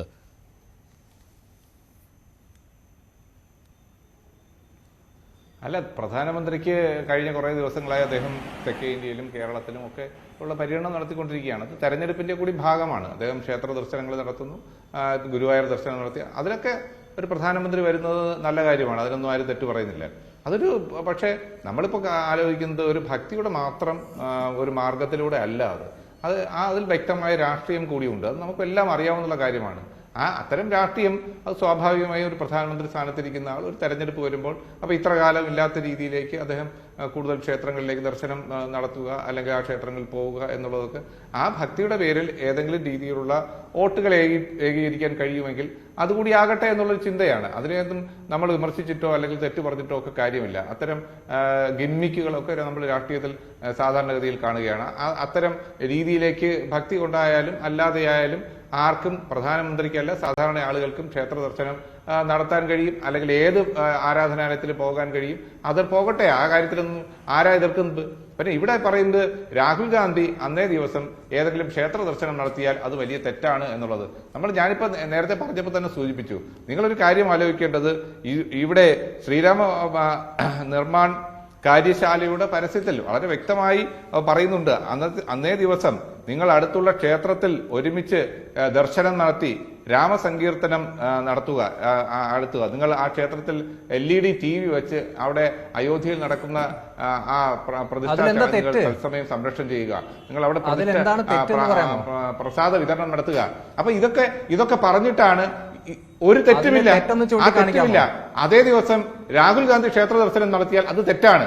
നമ്മൾ ഇൻക്ലൂസീവ് അതേ ദിവസം രാഹുൽ ഗാന്ധി ഏതെങ്കിലും ക്ഷേത്രത്തിൽ ദർശനം നടത്തിയാൽ അത് തെറ്റാണ്. നിങ്ങളുടെ കണ്ണിൽ അത് തെറ്റാണ്. ഏതെങ്കിലും കോൺഗ്രസ് നേതാക്കൾ വേറെ ഏതെങ്കിലും ക്ഷേത്രത്തിൽ ദർശനം നടത്തിയാൽ അത് തെറ്റാണ്. അപ്പൊ ഇത് എന്ത് രാഷ്ട്രീയമാണ് നിങ്ങൾ പറയുന്നത്? ഇവിടെ ഒരാൾക്ക് ഒരു അമ്പലത്തിൽ ദർശനം നടത്താനുള്ള സ്വാതന്ത്ര്യമില്ലേ? അത് പ്രധാനമന്ത്രിക്ക് മാത്രമേ ഉള്ളൂ എന്ന് നിങ്ങൾ ധരിക്കരുത്. ആർക്കും ദർശനം നടത്താൻ, ഒരു സാധാരണ പൗരനോ നിങ്ങൾ നിഷ്കർഷിക്കുന്ന രീതിയിൽ അല്ലെങ്കിൽ നിങ്ങൾ ഉണ്ടാക്കുന്ന രീതിയിൽ ആ രീതിയിൽ മാത്രം നിങ്ങൾ ആരാധന നടത്തണം, നിങ്ങൾ ക്ഷേത്രത്തിൽ പോകണം എന്നൊന്നും പറഞ്ഞാൽ അത് നടപ്പാവുന്ന കാര്യമില്ല. ആ കാര്യങ്ങളൊന്നും ഇന്ത്യ പോലുള്ള ഒരു മഹത്തായ ഒരു രാജ്യത്ത് നമുക്കറിയാം. നമ്മുടെ ഒരു വലിയ സംസ്കാരം എന്ന് പറയുന്നത് എല്ലാ മതങ്ങളെയും ഇങ്ങോട്ട് സന്നിവേശിപ്പിച്ച ഒരു സംസ്കാരമുണ്ട്. ലോകത്ത് ആട്ടി ഓടിക്കപ്പെട്ട യഹൂദന്മാർക്ക് പോലും അഭയമരുളിയ നാടാണ് ഈ രാജ്യം എന്നുള്ള കാര്യം നിങ്ങൾ മറക്കരുത്. അപ്പൊ ഇവിടെയുള്ള ഈ ഒരു മഹത്തായ ഹിന്ദുത്വ ഹിന്ദു ആശയം നമ്മൾ പറയുന്നത് വിശ്വം ഭവേ ഏകനീടം എന്നാണ്. ലോകം തന്നെ ഒരു കിളിക്കൂടായി സങ്കല്പിച്ചു പോകുന്ന ആ ഒരു സനാതന ധർമ്മം ഉണ്ടല്ലോ, ആ ധർമ്മത്തിലാണ് ഞങ്ങൾ വിശ്വസിക്കുന്നത്. അല്ലാതെ നിങ്ങൾ പറയുന്ന വെറുപ്പിന്റെ രാഷ്ട്രീയം, വിദ്വേഷത്തിന്റെ രാഷ്ട്രീയം, ആ വിദ്വേഷത്തിന്റെയും വെറുപ്പിന്റെയും അന്യവൽക്കരണത്തിന്റെയും രാഷ്ട്രീയം പറയുകയും ഞങ്ങളാണ് യഥാർത്ഥ ഈ വിശ്വാസികൾ എന്ന് പറയുകയും ചെയ്താൽ അത് നിങ്ങൾ വിശ്വസിക്കുന്ന അല്ലെങ്കിൽ നമ്മൾ വിശ്വസിക്കുന്ന ആ സനാതന ധർമ്മത്തിന് എതിരാണ്, നമ്മൾ വിശ്വസിക്കുന്ന ആചാരങ്ങൾക്കെതിരാണ്, നമ്മുടെ സംസ്കാരത്തിനെതിരാണ് എന്നുള്ളത് മാത്രമാണ് ഞങ്ങൾ ചൂണ്ടിക്കാണിക്കുന്നത്. അല്ലാതെ അമ്പലങ്ങൾ പണിയുന്നതിനോ പള്ളികൾ പണിയുന്നതിനോ ഇതിനൊക്കെ ആരെങ്കിലും എതിര് പറയുന്നുണ്ടോ?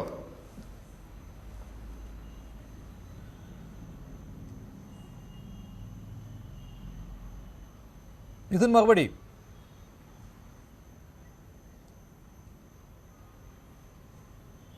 നോക്കൂ മഞ്ജുഷ്, നാളത്തെ ദിവസം തന്നെ രാഹുൽ ഗാന്ധിക്കും ഈ ഉദ്ധവ് ഠാക്കറേക്കും ഒക്കെ മറ്റൊരു ക്ഷേത്ര ദർശനം നടത്തണമെങ്കിൽ എന്നോടല്ലേ? അതെ അതെ, മിഥുൻ പറഞ്ഞോളൂ.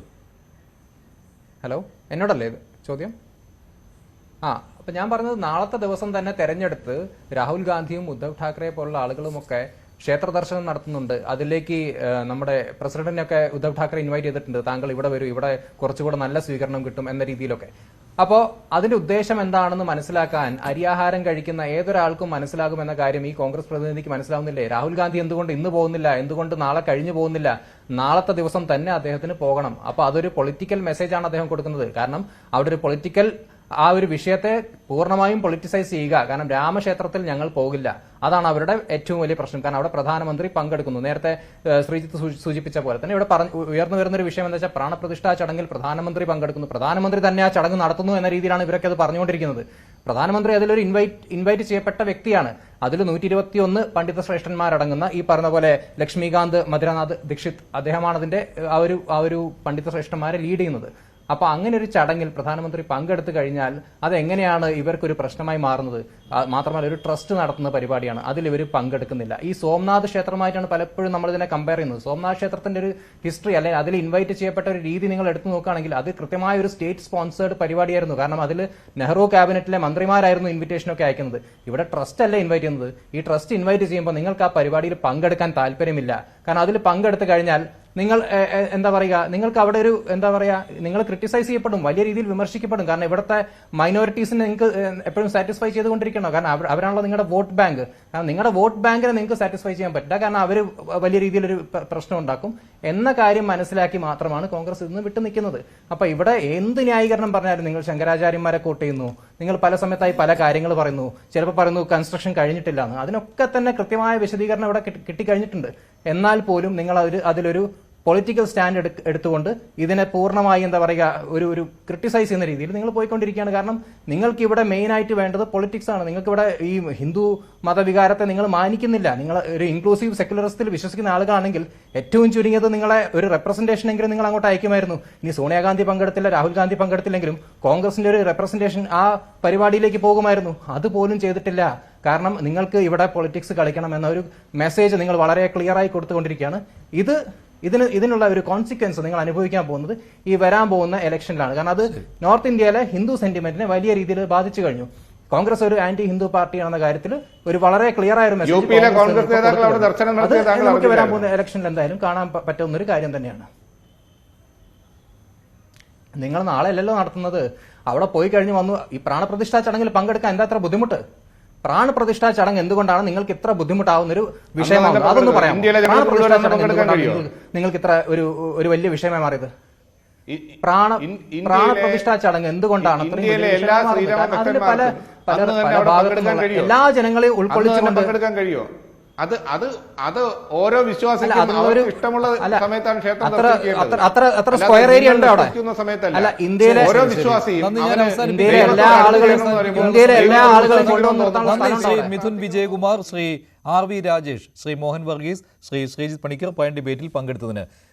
ന്യൂസ് 18 കേരളത്തിൽ അയോധ്യ നോൺ സ്റ്റോപ്പ് കവറേജ് തുടരുകയാണ്. നാളെ 12:20 പ്രാൺ പ്രതിഷ്ഠാ ചടങ്ങ് അയോധ്യയിൽ. നോൺ സ്റ്റോപ്പ് കവറേജ് തുടരുന്നു. ഇടവേളയ്ക്ക് ശേഷം ഇന്നത്തെ PD പോൾ ഇതായിരുന്നു: അയോധ്യ കോൺഗ്രസിന്റെ നിലപാട് മണ്ടത്തരമോ? അതേ എന്ന് 65% പ്രേക്ഷകർ, അല്ല എന്ന് 32%, നിഷ്പക്ഷം 3%. നന്ദി, നമസ്കാരം.